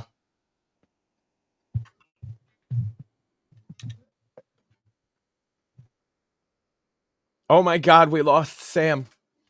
And here I got the stupid Minecraft glasses on. Oh, that's a lovely look. Is it?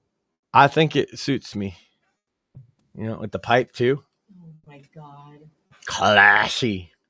And Rumble decided to do its thing, crash us. Also, we do have. It's a good thing I opened the tab of the actual show because according to Rumble Studio, we have no viewers. But if I go to the live page on, Yeah. I always look at the live one. It's more than zero. Yeah. I would. Yeah. Rumble Studios being a Rumble Studio. Yeah, right after I took time to answer their survey too last week. That's nice. Yeah. Yeah, it's been 0 for me the entire show. Yeah. Lovely. I thought Yeah. you said the N-word again or something, Sam. Well, I did say the N-word. I said nagger. God damn it. Here we go again. So anyway, what else has been? You guys catch Raw? I did not. I did not. What do you think, John Cena heel turn? Anything on that? You guys like it, hate it? Well, Highly entertaining. Well, as I said last week, he did heel turn like a long time ago when he sold out to China. Well, I was just gonna say, you know, the funniest part. He's physically killed him in the ring. The funniest part is that a rapper made Cody look like a little bitch. Yeah. Funny. Yeah, so I don't know. I think that's hard to do though. Mortheous could make Cody look like a bitch though, to be fair. Oh well, don't get too mean, Sam. The Cody crybabies will get all upset. And they'll start crying again. Come for us, Cody crybaby. Oh yeah, I'm sure the Cody crybabies will call me racist again. Ooh. Well, that's true, Sam. We've established that. You got canceled a couple weeks. There's a clip of it over on Twitter. Or they'll call me an Uncle Tom, which is weird because no, that's my job. I'm that's the Uncle true. Tom. Yeah, he's already got that category filled. You're just a racist. Sorry, you know. First come, first serve, you know. I mean, listen, there, we can't all be Uncle Toms, I guess. Oh, this is going off. What else has been? I've been watching. There's this one guy that reports on immigration from New York City. Does a real good job. Wish I remembered his name. I did discover. Well, they're not a new podcast, but they're a new podcast to me. Red Pilled America. I don't know if either of you have heard of that show, but they do like the NPR like storytelling style podcast, and they just finished up like a mini series on what happened with the LA fires, and just to make a long story short, Max, it's everything that you and I said happens basically. You mean the funding going to the gay drag show for firefighter relief was probably better spent reinforcing the reservoir? Yes, and shocking. Not just that, but also like the firefighter. You mean the diversity dance should have gone to training? Well, also though, that's not even the worst part. The fire. No, the worst part is that human beings died because of their incompetence. But go ahead. Well, yeah. I mean that literally is the worst part. But like putting the funding aside, like I guess there were multiple fire personnel who like reported up the chain that, hey, there's a lot of tinder out there right now. We might want to get someone out there to clean it up. Well, they heard Tinder. This is the problem, Sam, is that they heard Tinder and they all opened their phone and started swiping, and then they went to the big queer orgy, and that's why there was no firefighters. That's what I heard anyway. That actually, as much as Maxine, as much as this time I got hit with a nutter butter, Sam. Maxine nutted Max. That's all. I mean, it beats getting cream pied earlier. Come on.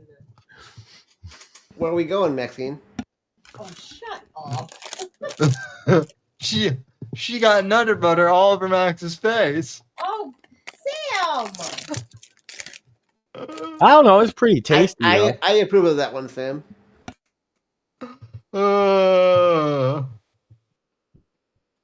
You know what's the best kind of cookies, Sam? Rage cookies. Jesus Christ. You dip them in your coffee, Oh yeah.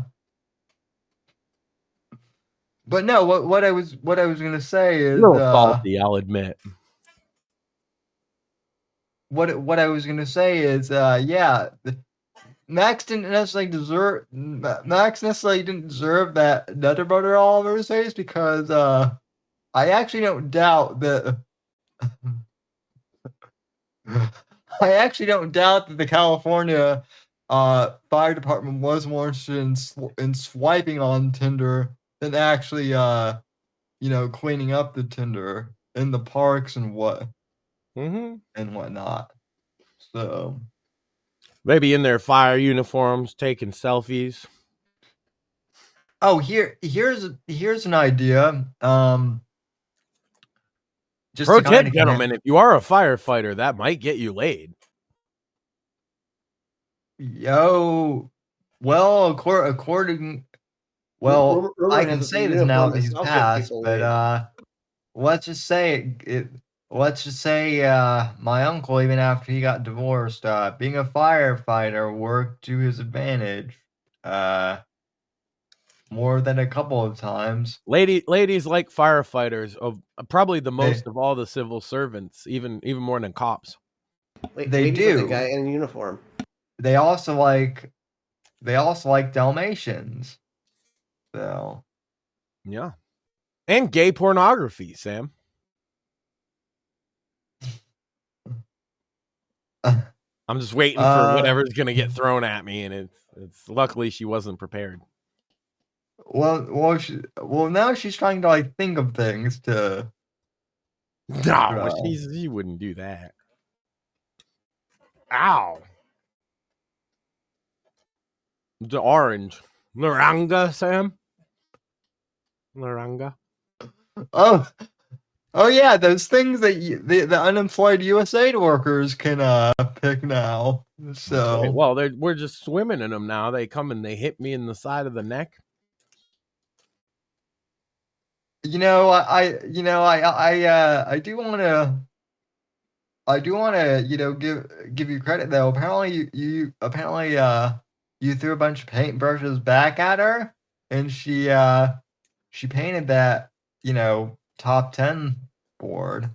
Oh no, she used her special paint from her dad for that one. Oh, nice. Yeah. It was her idea too to decorate it. I was like, it's a clipboard, but it's an awesome clipboard. Also, yes, doing all in. I'm glad it's not got like bedazzled, sparkling, woman stuff on it. Careful, Max. You. Also, I love that you have your Take America Back flag still up. Like that thing, Right. that thing is never coming down now. I don't think. So. Well, until I get a Trump 2028 flag, you know what I'm saying? Why not? I've had a Trump flag up to some degree, whether on camera or not, since the first time he ran. So, like 2014. Well, Trump has been the only candidate I've ever voted for presidential wise. So Mega based. hell yeah. I'll tell you, I didn't vote for Mitt Romney. Fuck Mitt Romney. Neither did I. Of course, Fuck him and his old Mormon pooper. He'd probably like that actually. So Well, you have to get through his magic underwear first. Oh yeah, Are you willing to get through the magic underwear? No, on the other side. No thanks. Some Mormon in the audience is gonna be like, "Fuck you, Max. I love my magic underwear." Yeah, the Mormons aren't a big fan of me ever since I said that their religion was a bit of a cult. So, but then again, Muslims don't really like me for that same reason. Yeah, but they're super nice, so nobody cares. That's the thing. They are. You can be a cult if you're just like personable. Did you know this? Have you heard about this? They are nice, but there was this one guy who wouldn't let me date his daughter, even though I had known her forever, because I wasn't Mormon. And it's like, well, I'm not gonna marry her, at least not yet. Yeah, exactly. You So- fucking degenerate. I side with the father, Sam.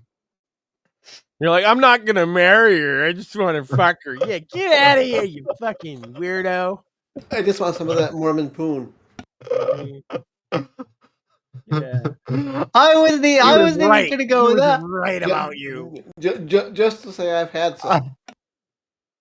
I wasn't even gonna go that far. I was just gonna take her out to the movies. Yeah, no get a little finger licking good there, Sam. Sam's completely innocent, guys. Does chat believe that? Press 1 in chat if you believe Sam is a saint.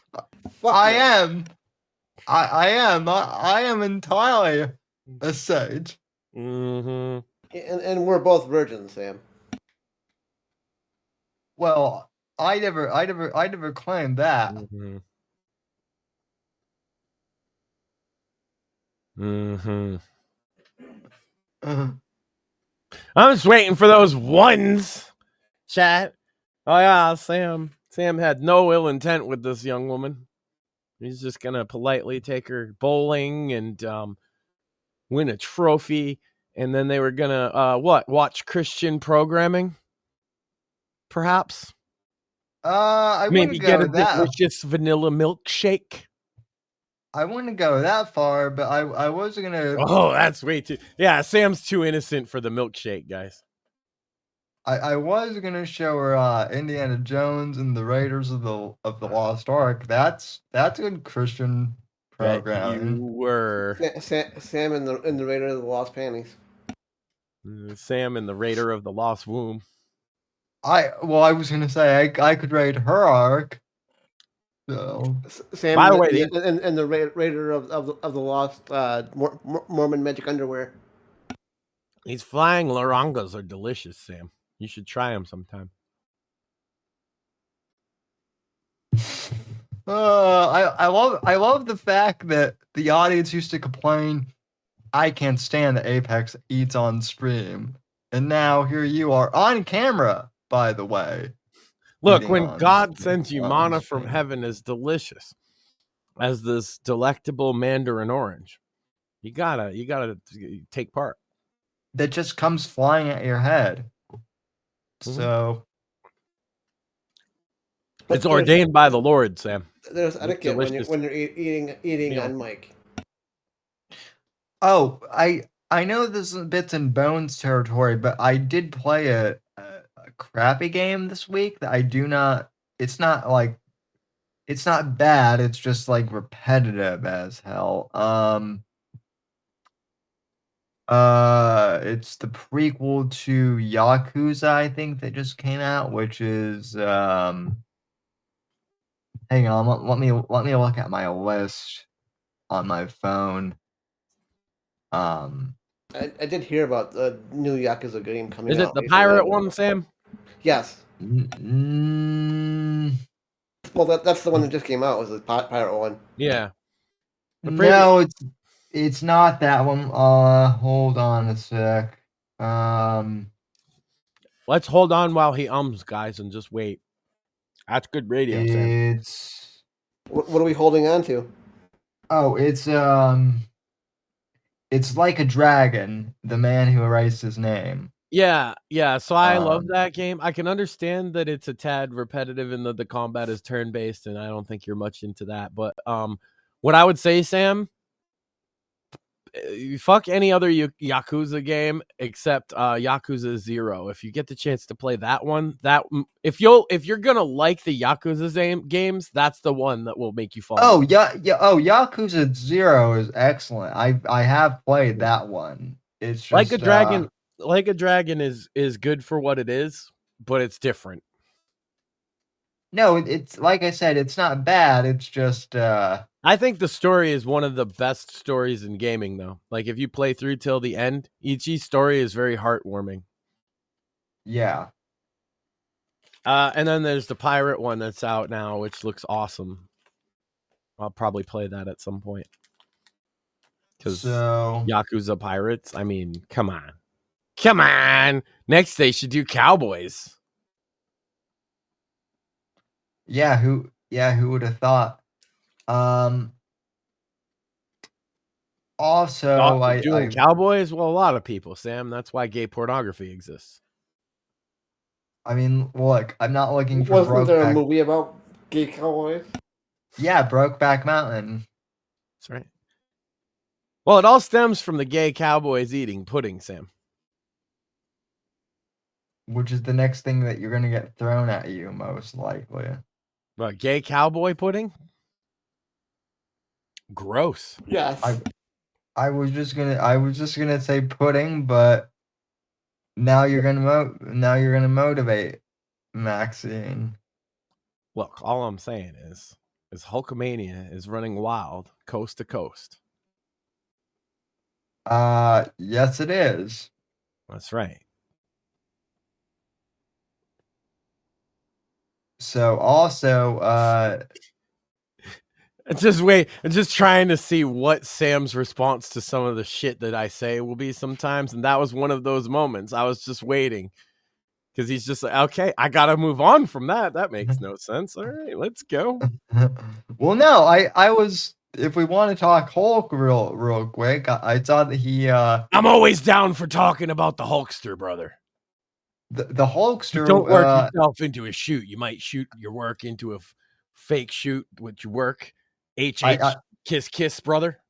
I guess the Hulkster was like was preaching to like teenagers at like a Sunday school thing because let me tell you about Jesus, brother. Go ahead, Sam. Because he said that's exactly what he said, Max. Yeah, because he's so bad that like he's preaching to teenagers and he's giving kids with Down syndrome hugs now too. I mean, that's how bad of a guy he is. Well, I mean, that's the thing is like first you start by giving them hugs. Next thing you know, you believe that they deserve to be alive. It's a slippery slope, Sam. Yeah. Did the Iron Sheik ever preach to kids? I don't think the Iron so. Sheik tell all the little kids about the time in Madison Square Garden. I fuck Hulk Hogan in his ass, put him in the camel clutch. It was great in front of all my intelligent American fans. USA.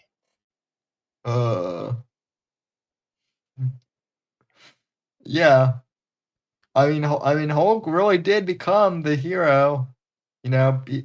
People want to make fun of him for his issues. But he got over him.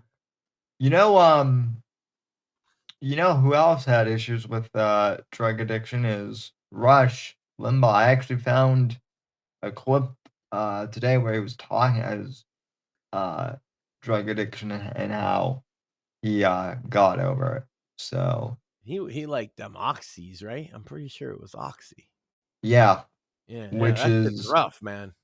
Yeah, which that I've actually had a family member who's been addicted to oxy, and apparently like that's a really tough one.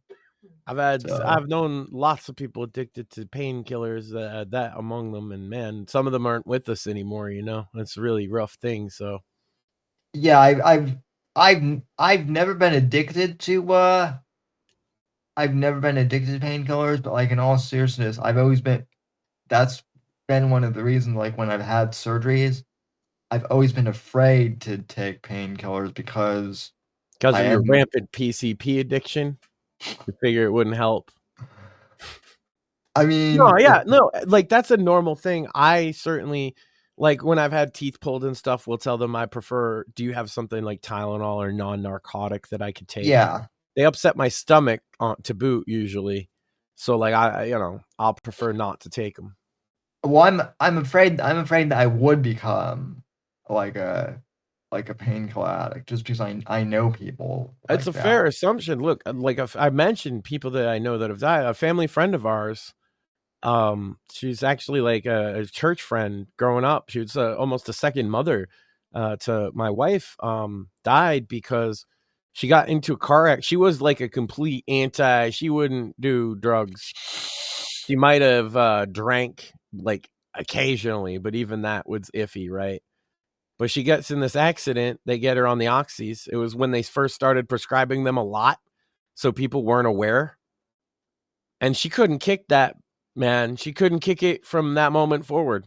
And then it became like, the thing is, you can't always get your oxys. So then it became, well, she tried and get Percocets from people she knew, or Vicodin, or anything else. And the next thing you know, you're a Yeah. full-blown addict. And, God rest her soul, she overdosed and passed away. And she was not a drug addict that you would think of. Like, she wasn't a street person. She wasn't poor. They were upper middle class. They owned their own home. It's just, they get that shit into you a little too long after surgery or something, and it's really, really hard to kick, man. It'll ruin a otherwise very rational and intelligent person's life. Yeah, no, I knew a kid in high school. Like I didn't know him super well, so it wasn't like a friend or anything. But I knew a kid who was like 2 years ahead of me in high school, and he was a varsity athlete, very smart. Came from a good family, and he broke his arm, and somehow he got addicted to oxys, and yeah, I think he had to spend some time in juvie. Unfortunately, like it wasn't too bad, but yeah, it could have been had he been an adult. Well, So I think I've mentioned him on the show before, but I had a boy named my boy Paulie, and he took a bunch of pills as a teenager, just being like a party guy, teenage white boy from the suburbs trying to be cool. And it fucked him up so bad he needed dialysis in his early 20s, and he did eventually pass from it. And he smoked his last cigarette with him outside the hospital. He left behind a daughter. Terrible. It was choices he made when he was a teenager. He basically killed his liver with taking them drugs in those amounts. So yeah, it's rough, and then, but the other thing with the painkillers is like sometimes you legitimately do need them from a surgery or a serious thing. Always tough call. that is one thing I would be Full genuinely disclosure, I've been on painkillers since I was 18 because of back issues. Yeah. Yeah, well, I'm sure that is. Well, even then, it's always going to be a matter of you don't want the dosage to continually go up, right? You got to manage Right, it. knock on wood, I've been on the same doses of my pain med since 2019. I haven't needed an increase. Yeah, it's tough because you naturally will over such a long period of time too. And it's tough. There's no science. This is the thing that people don't get. It's an art of trying to find what's right for your body with that kind of stuff. And it's really easy to go past a point of no return, especially with the pain meds. And Oxy, especially. I think Oxy, aside from fentanyl, which isn't something that they normally prescribe anyway, right? But Oxy, they do. I think over the counter, Oxy's the quickest one to addict you of all of them by far. I'm pretty. Yeah. That's what I've heard. It's because it's essentially Oxy is Vicodin without the aspirin agent to kind of temper the effects out. So it's basically like purer Vicodin. And that's why it's so much more addictive. But it pales in comparison to how addictive fentanyl can be, which is an even purer form of the same thing, essentially. They're all essentially variants on the same opiate, And look, you see seasoned drug users, dope users, right? Needle users, OD all the time, and they think that they know their tolerance, right? And these are people that shoot up every day, and they'll just one day it's like, oh, a little too much in the needle today, huh? Guess that's it for me. I'm out this world. It's crazy, I've seen people in my neighborhood have fucking died since I've lived here, and then their family moved out because of a OD. Terrible thing. And then we don't live in the ghetto, It's not. We live in a nice neighborhood, but it happens here too. Yeah, Not the only one in this town, just in my neighborhood. Yeah, no, that It's everywhere, man. Honestly, Yeah, I know that. if you made me quit coffee, caffeine, or my pain meds, I would honestly have more of an issue kicking caffeine. I bet. Yeah. I know what that's like when you don't have your day's coffee. It's like, oh, well, I can't function today, huh? Yeah, that was me. That was me on Monday for sure. So Yeah, it happens sometimes. But I think but anyway, we put together a pretty good show. And hey, I'm going to get kicked out of the show. And then and I'm going to get kicked out of the show and then refresh the page. Yep. it was almost like you predicted it. So. Yeah, well, what I was going to say is I'm working on commercial. It should be ready by next week, provided you take a look at that thing I sent you. I will. So I'm actually, because we got a big launch coming up, Sam. We do. Also, we have a big we have a big anniversary too. 17 years of the Whitfield Report. Too. So what you're saying is you've been going as long as TSP. Yeah. I've been how many times have you got caught jerking off on air before a stream, Sam? 0. Well, then he wins. He's got more than one, as far as I understand it. I've never gotten caught for stream. I'm telling you, Sam, one day you should just start. Camera was on the whole time. Yeah, one day you should just start the show with that. Like, oh, the camera was on. Well, on the whole time, huh? Yeah, just to psych everyone out. So, but and then Maxine will throw stuff at me. So no. Good. It's about time. Somebody has to. This man needs to be stopped, ladies and gentlemen. He's on a rampage. He's writing books about stuff. Cartels. Cartels. Yep. Next thing you know, I'm gonna make Mortheous into a secret agent or something like that. Well, he already is, but I'm totally gonna write the John Ryder Rule 34 fanfic, though. I already gave Maxine the rights to that, actually. Yeah, but mine will be funnier. Oh God.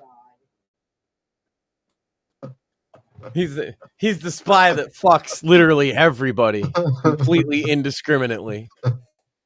He's like, the first shot is him trying to seduce a houseplant, right? Incessantly horny, that John Ryder. Almost. It's almost like you're trying to say something about the author. So. I felt that whiz above my head, Sam. Yeah, it went over your head that time. I know. I looked down to bite the tip off the blunt here. It's like one of those Trump moments, where I barely missed me because I turned my head at the last moment. I think that I have been saved by God to smoke this blunt. Yeah, you know your purpose. She missed again. That's a sign, Sam. It is. That's 2 miracles. Hallelujah.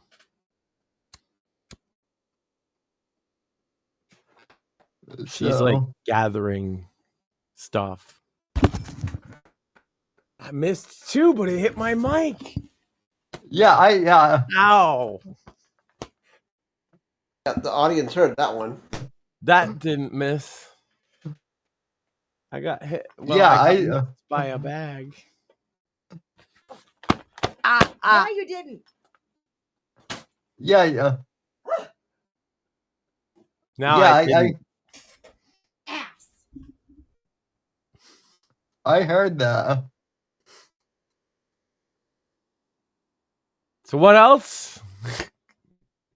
Not much else. As far as like as far as news.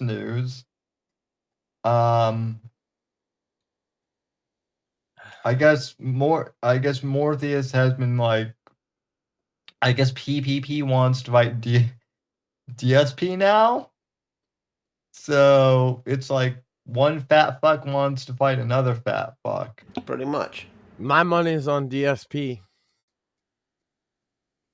As sure. much as I hate to say it more, yeah, I gotta give the win to DSP on Well, that one. he's got to defend the honor of his wife, Cat. PPP called DSP's wife Cat. Yeah, but like PPP he can't move. He can't laugh because he doesn't I have agree. enough breath. He laughs and he's out of breath. Jesus. Not like Sam either. It's just with Sam, it's just we make him laugh so hard he runs out of breath eventually. Yeah. That dude, it's a chuckle. He's like, and JF's a murderer, guys. And he does look like a transvestite clown with shitty And then Andy's clown like, makeup. whoa, buddy! Medicare masochist with $5,000 trillion. Yeah. Yeah, him and Andy Worski. Whoa! Signal boot for $5,000. So JF's dead wife for $5 million says. I'm in a ditch somewhere. Sam, I could say this. I have in the past associated with people who then came on to be murderers, okay? However, I've never co-hosted a show with one. And that's the difference. Neither have I. I have associated with a guy who I guess drives to people's houses. Oh my God, yeah. You know, I hear that he's a complete psycho. Sam. Yeah. He's dangerous.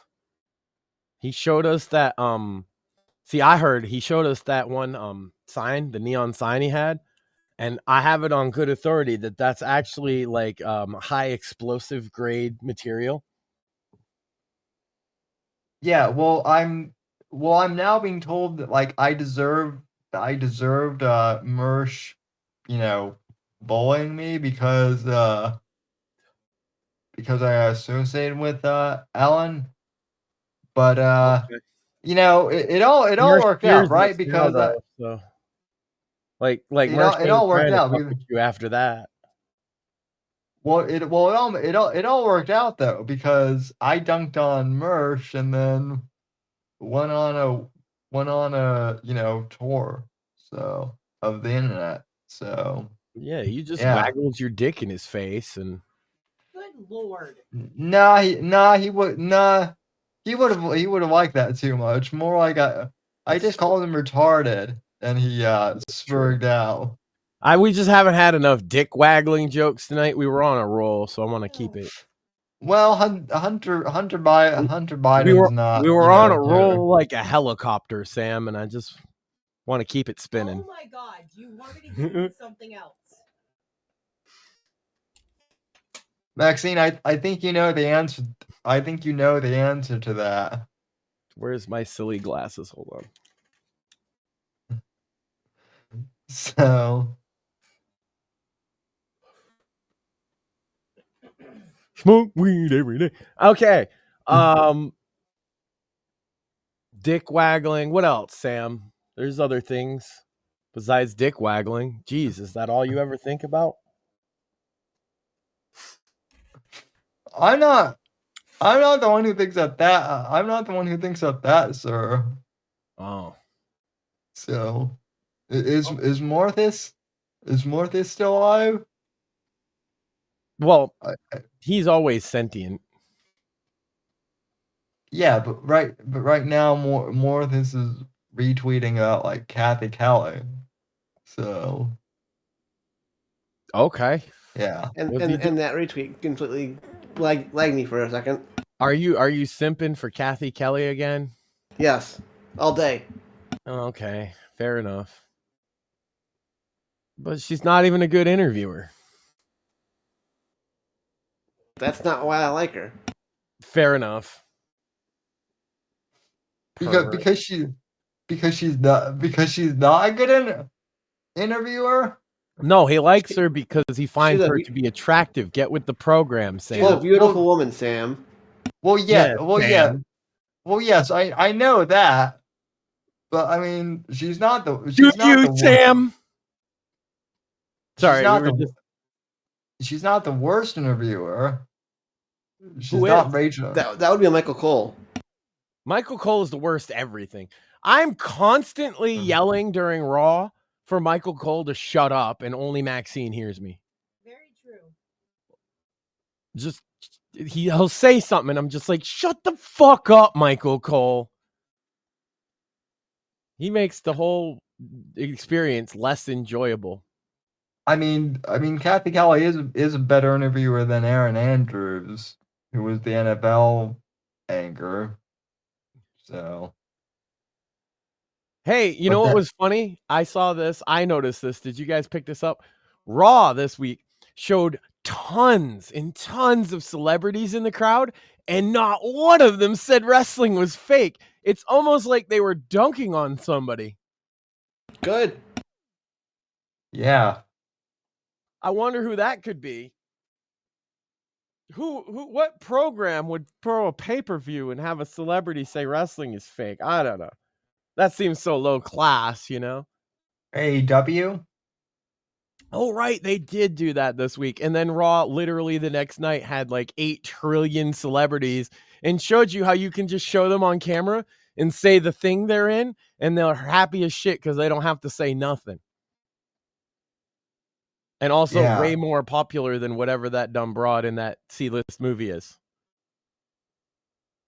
So, big thumbs up to WWE for showing AEW how you do celebrity cameos. Yeah, I mean, Even after they fucked up the Travis Scott one, to some degree, because who the fuck is...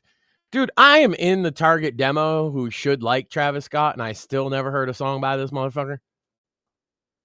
neither have I. Has anybody? I'm gonna do my No. research, Sam. I'm gonna listen to Travis Scott this week and tell you what I think. I keep hearing that Kendrick Lamar is great, and I tried listening to him, and I'm not. Look, I'm not. And I just can't. He's not. That's the thing. He's not. He's like a fake activist. He piggybacked on the BLM thing to get himself a little notoriety, that kind of deal. People tell me. Well, people have literally said to me, Sam, you like Kendrick Lamar because you're a jazz guy and you're also a rap guy, and so you like him most because he does both genres. No, as someone who likes both rap and jazz, he sucks at. First off, he doesn't even do either of the genres. I don't even know what he does. It's not music. Well, okay. But yeah. I recommended Necro to you, right? And I think Yeah. you've listened to enough of the songs to see why there is a jazz and like old school R&B like infusion into his beats, right? You can Yeah. hear it. Oh There's yeah, lots of totally. musical progressions that are similar to jazz and stuff. And so for me, I'd be like, yeah, you might like Necro because his beats. You might not like his lyrics are harsh as shit, right? But the beats themselves, there's a jazz influence you can literally point to, and you can say, oh, this is like a progression, this is something like you would hear in like fusion jazz or something. Kendrick Lamar, like he uses samples from old songs and they call that jazz. That's not what jazz is. No. And by the way, that's nothing new. Old samples being used in hip hop of jazz and R&B goes back to the very foundation of it. It wasn't until you could make computerized beats really easily that people made their own. It was all samples. Yeah, well, or you could use like an 808 Casio keyboard, but if you listen to those old beats with like an 808 Casio, you can spot them a mile away because there's only like a drum beat and a bass line, and it's really simple. Yeah, like Sir Mix-a-Lot old shit, like Posse on Werner, or like NWA's first records. Like those 808s were really limited, so you would use samples to flesh it out and make it feel like a full music. And of course, you'd go to jazz, R&B, funk, things that have a lot of like color in their music, right? And also things that blues as well that are tied uniquely to the Black community in their art form that they're making. That's a fusion of all of these things, you know? So them saying he has jazz fusion is like saying he plays, you know, it's like saying rock and roll has blues elements to it. It's like, of course it fucking does. All rap has jazz elements. Shocker. Oh, yeah. Kendrick, I don't know why they're acting like he's the best of all time. I actually take less umbrage with them saying Eminem is the greatest rapper, because like lyrically he is better than Kendrick. But I hate Eminem, as people might know. Well, it's both just are insane like, that you would put him even in the top 10 is my point. Lyrically, he's very blasé to me. yeah, both are just very corpo, I think, you know. Yeah, he fit with the woke vibe, and that's, I think, a problem Kendrick's going to find going forward is if he continues with the woke vibe, is he going to have those same fans going forward? Who knows? Taking shots at Drake helped him out greatly. It put him at the top of the charts. But Drake was right about him. Drake said he's a fake activist and he raps like he's going to free the slaves and all this shit. Yeah. And he hates white people, yet he's got a kid that's half white. Like Drake said all that on his response track to the one everybody be singing along to. The accusation about Drake and a minor involves a time when a underage person went up on stage. I assume they just didn't card her, and then she was twerking. If that's him being a pedophile, well, it's a good thing I don't really listen to Drake anyway. So I'm not worried about him being in my lists or not. Like I am with, like I said, Jay-Z. Now that the accuser has been proven a liar, I'll listen to Jay-Z again. Well, some said people might not like that because he's a lefty, but guess what? Jay-Z's dope. The Black Album's dope. Well, someone on Twitter, I think it was, I don't remember the name of the one who said it's someone on Black Twitter. I know that they said that rap and hip hop should bring people together across races, and what Kendrick did is like separating people. And yeah, I agree. Necro been saying this too, like rap. He's been talking extensively about in some of his vlogs and stuff, the racism he's experienced uniquely as a white underground rapper. And he puts the caveat that the underground of rap isn't like this. Like in the underground of rap, Sam, the dopest rapper has people go to their shows, buy their records, and listen to their shit, right? And buy their merchandise. It has nothing to do with skin color. It's not like you're dope for a white boy. There are so many underground white rappers that are considered absolute fucking legends and indispensable in the scene that it's hard to say that the underground of hip hop gives a fuck about your race. However, the mainstream of hip hop very much does. There's only room for one white boy. His name's Eminem. That role's filled. If you're another white boy, you're going to get compared to him, period. End of story. Yeah. Necro's a guy that also is Jewish, right? And so people think that would give him an advantage, the old trope of Jews in the music industry. However, he's not a lefty Jew. He's not like those radical lefty Jews that people are often on about. Those exist. There's a lot of them in the music industry. He's not one of them. He doesn't share their worldview, right? So he's automatically out with those people. That's a lot of powerful people in the industry. And then so he has to go on to the other labels that a lot of them are very black centric, right? They don't want him neither, right? They're like, we can't market a white boy if you ain't Eminem. So yeah, it's tough. I think maybe I'll ask him if he'll come on and talk about this, because I think it's an interesting topic we've heard a lot about the racism thing, but it's interesting that the one group of white people that will still point out that there's racism is hip hop fans, like white hip hop fans. Like I've experienced it recently. You know what I mean? Yeah. Like, you're not a part of it. Like, you weren't there all along just because you're white. It's like, well, if it weren't for white suburban kids like, or urban kids like myself, buying the records in the 80s and 90s, hip hop wouldn't have ever gone mainstream. Right. You know, and black people that get upset about that, I don't know. The rappers I've talked to about that, and I've talked to somewhat famous rappers about this exact topic, Sam. And do you know what they say? It's so cool that people from a different upbringing than me relate to my music. That means that they can relate to me. It bridged gaps for a lot of these artists rather than the other way around. Just because they grew up in a primarily black inner city, now they're meeting these white kids from the suburbs that feel exactly the fucking same about some things that they do and can relate to their music. That didn't create racism. It did the opposite. Hip hop is now more pervasive than rock and roll. And that's why. That's part of it. It spoke to people universally across their experience, right? Yeah. That's why a guy like Tupac is remembered so fondly. It was poetry that spoke. Even if you didn't live his life, you could feel like what it was like. But no, hip hop's not art. It's just crap, right? Rap is crap, and yeah, I hear that a lot too. It's just jungle music, and it's got no depth to it, and it's not real music, and I've heard it all. Well, I mean, yeah, I mean, yeah, there's a lot of yeah, there's. But I would challenge somebody like that to listen to. Let me find Bob Seger by Atmosphere. Listen to that song, and then write me a short essay as to what the song is about, and then tell me how stupid hip hop is. Right. You know, listen to some of Cannabis's like 1,000-bar infinite rhyme that you can mix and match with each other and make a song infinitely out of.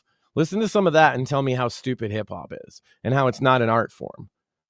It's called Poet Laureate Infinity. See, this is the thing is it very much is art. It has art to it. There's higher and lower art and everything. There's the vulgar and then there's the beautiful, right? Well, some of the vulgar stuff I really like. Is another thing is like people get mad at me or I've gotten negative feedback, let's say, for promoting artists who are either pretending to be or openly satanic in their music. Yeah, I don't care.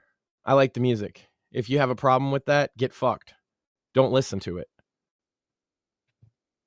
If you don't understand, like a guy like Isham I promoted and Necro have both used satanic imagery in their songs. But if you think they're Satanists and they're promoting it to kids, then you're retarded. One, you didn't get what the song was about. And two, I don't even care if they were. Because it's not being sold on the TV to everybody. It's something you have to go seek out yourself.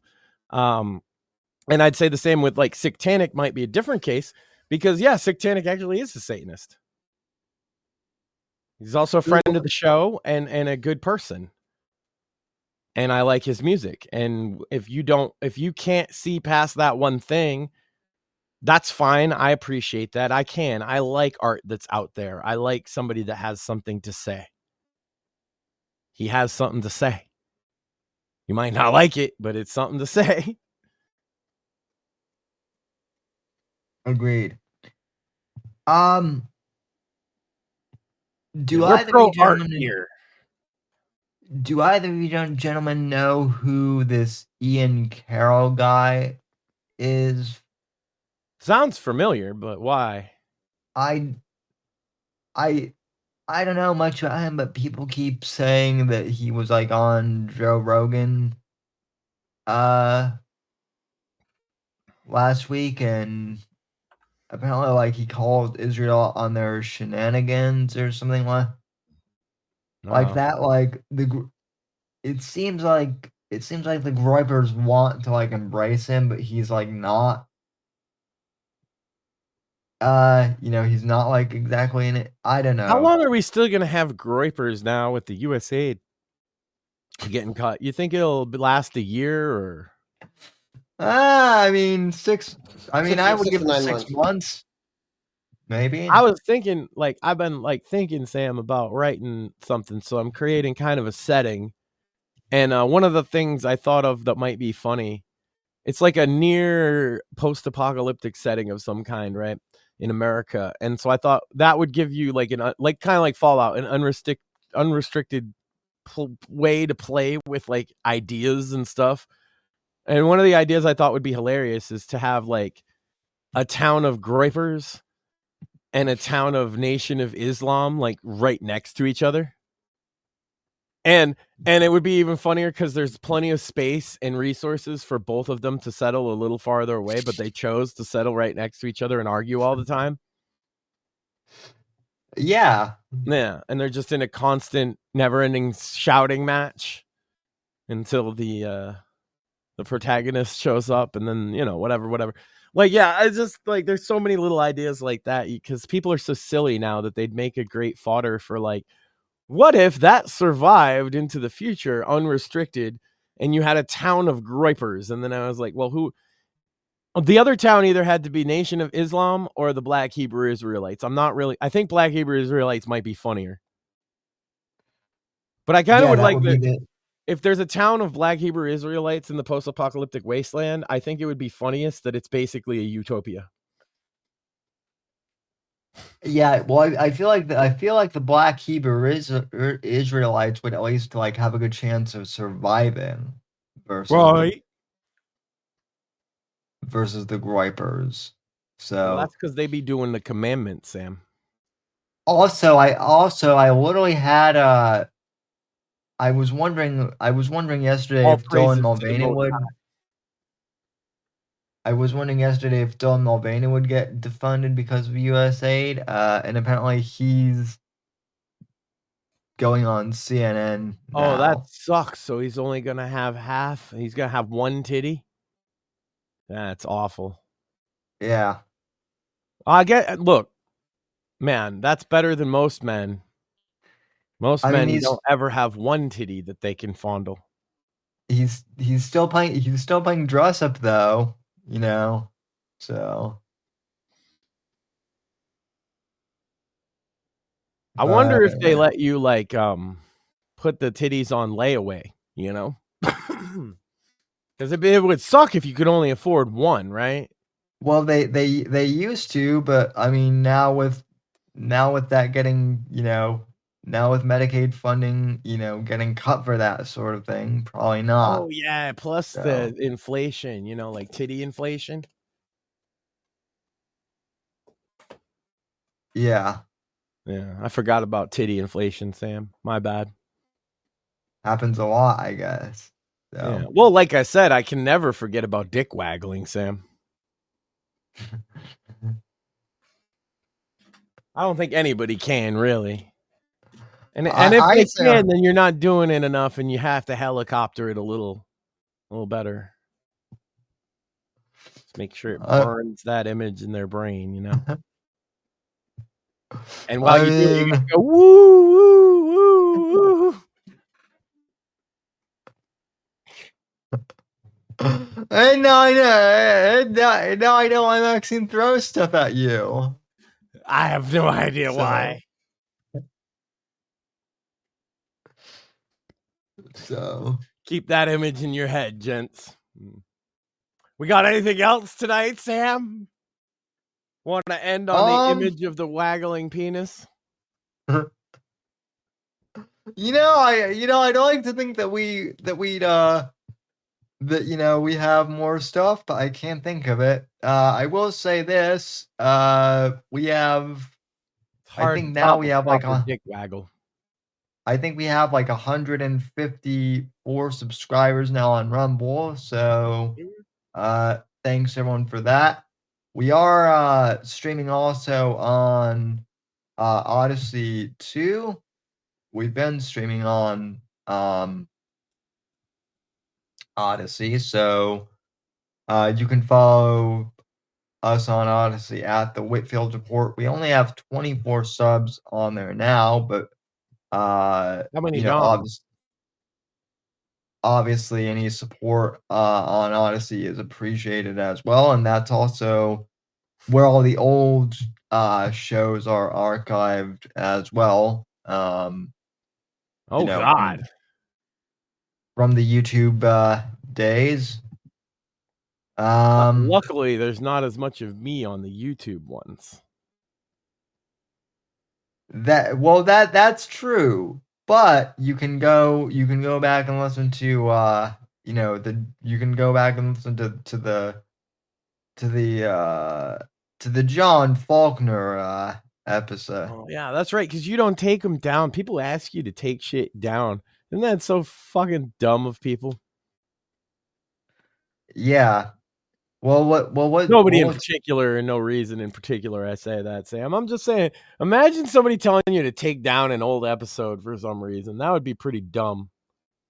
Well, you know what also would be dumb is if people ask me to take stuff down, but then like they don't realize that there are other copies of, you know, episodes of my show that like other people have. So even if I did delete said episodes, that wouldn't actually get rid of the episodes. So what a concept. So um I will say, as an aside to that, if anyone does want to you know, clip my show, I'm okay with that. I do ask, as courtesy, that you link back to, you know, the Rumble channel and or Spotify, whatever. We appreciate that. That's right. And if you don't, we'll break your kneecaps. Or Well, we'll I mean, not do anything, and we'll just be really upset with you. One or the other. I forget which. I mean, Max I might run over your feet, but you know. Well, that's why. Look, I'll hold them down so you can hit them in the kneecap. It's teamwork, Sam. Yeah, exactly. Teamwork makes the dream work. We will cripple those guys. Don't worry. Well, more like we'll emotionally cripple you for just, you know, taking my clips out of context, and then we'll explain proper context and laugh at you. In your home and place of business. So, yeah, because we're totally into that, right? I don't know. I heard if you just say that in a completely joking way, it makes you a psychopath, Sam. So I should be careful. Yeah, I mean, especially Australians. I hear they get really upset about that. I might get it. Well, especially with all the drugs that they do down there in Australia. Well, they might throw a kangaroo through my window too, which you know, I'm not sure kangaroos would like the weather in Florida though either. To be fair, it might be a bit hot for them, but yeah, you know how cold Australia is and all that. Yeah, that's what I've heard. But on that note, I think you know, I think we've had a pretty good show over there. Their toilets flush the other way, Sam. I don't trust anybody whose toilets flush backwards. Me either. Also, if there's one promise I wish Trump would fulfill, Mr. President, if you could decide what to do about the time change, you know, daylight savings, or what can we go back an hour, or, you know, keep it an hour forward? Just pick one. Also, Mr. President, hi, Max here. I have a humble request. Do you know of a way I could get rid of 33 cocaine addicted beagles and 17 methamphetamine addicted chimpanzees? Because no shelter seems to want to take them. Thank you. Well, Max, I think you'll need the address to Joe Biden in the state, and you can just dump them off there. So no, but then they'll snort up all his coke, and he wouldn't be happy with that. Well, no, they'll Tried that just be- last week. They sicked their dogs on us, and they're more coke addicted than the beagles. Oh shit. Well, yeah, that's wrong. It's Hunter Biden's dogs, man. They're the most cocaine addicted Rottweilers you've ever seen. Oh yeah, I'm sure. Just I humping. barely made it out of there. Just Hit me humping right in the everything. ass, one of and- them. Yeah. He bled for a week, Sam. But anyway, we'll figure out what to do with the dogs on next week's episode of the Whitfield Report. I was thinking the glue factory. Well, you know, that's usually where horses go, but I mean, I guess that's good enough for cocaine addicted beagles. Maybe Sarah McLachlan will adopt them. The monkeys, know? I just let them go down in the hood. They blend right in because they're on meth, you know? People just think they're meth heads, which they are. You know, they seem to do fine. The beagles has been the problem. Anyway, Sam, I believe you have a book coming out that you got to plug one more time before we wrap this up. I do. People know. Ladies and gentlemen, Night of the Vigilante, which let me grab here. Night of the Vigilante is coming out on March 25th. You can pre-order on Amazon and on Audible right now as well too. Doug Green did the audiobook, and of course, all three formats will be available on the 25th of March, and we'll be doing a launch show for that on the 27th. So that should be fun. Now before Sam signs a movie deal or something. Yeah, that would be awesome. So, and you know, there's Bits and Bones on Sunday, and of course, Sandwich Makers. Oh yeah, Bits and Bones. I had some important breaking news from former co-host of Bits and Bones, Core. He is, as we were live, Sam, this was breaking. He told me he took a fat shit. Oh my god. Back to you guys. Oh my god. Well, yeah, that's like major breaking news then. Yeah. So I thought everybody needed to know. You can check him out on twitch.tv/Carethus. Yeah. Well, good for you, Core. So anyway, anything to promote on your end, or did you go to the moon? Well, I promoted Core's fat shit on his behalf. And then you Yeah. can check out Bits and Bones, which he won't be taking a shit on because he's not on there anymore. So they'll probably be better this Sunday. But you can catch Mortheous, Timmy, and I, and Joe as well. That's right. And one of y'all might take a fat shit. Don't sell yourselves short. Well, we take a fat shit on the AAA gaming industry every week. He saved it. So that's what we do.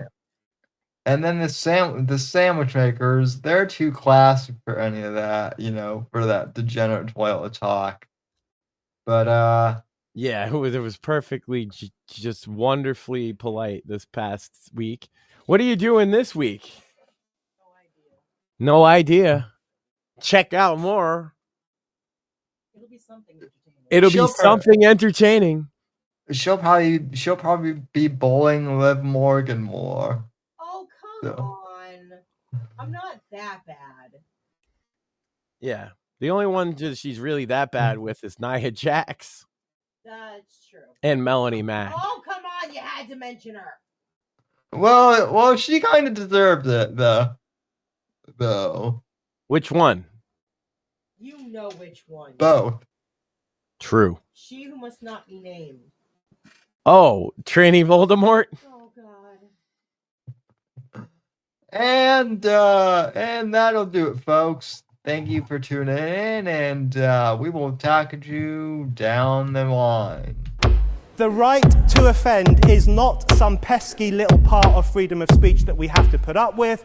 It is the heart and soul and lungs of freedom of speech. It is the coursing lifeblood of human progress. It is the instigator of liberty and modernity and science and understanding. What a laughing stock today's student leaders are, that they can so casually dismiss the right to be offensive without realizing that their lovely, enlightened lives are the gift of individuals who gave offense. Offensiveness is not just something we have to begrudgingly accept. Offensiveness is the motor of human progress. Thank you for watching the Whitfield Report live on the Right to Offend Media Network.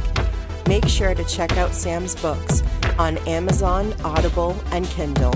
You can follow Sam on X at SamW_NGC and the Right to Offend Media Network at RTO Media. Like, comment, subscribe, and share with your friends. And until next time, God bless, God save this great nation. God, freedom, legacy, in that order.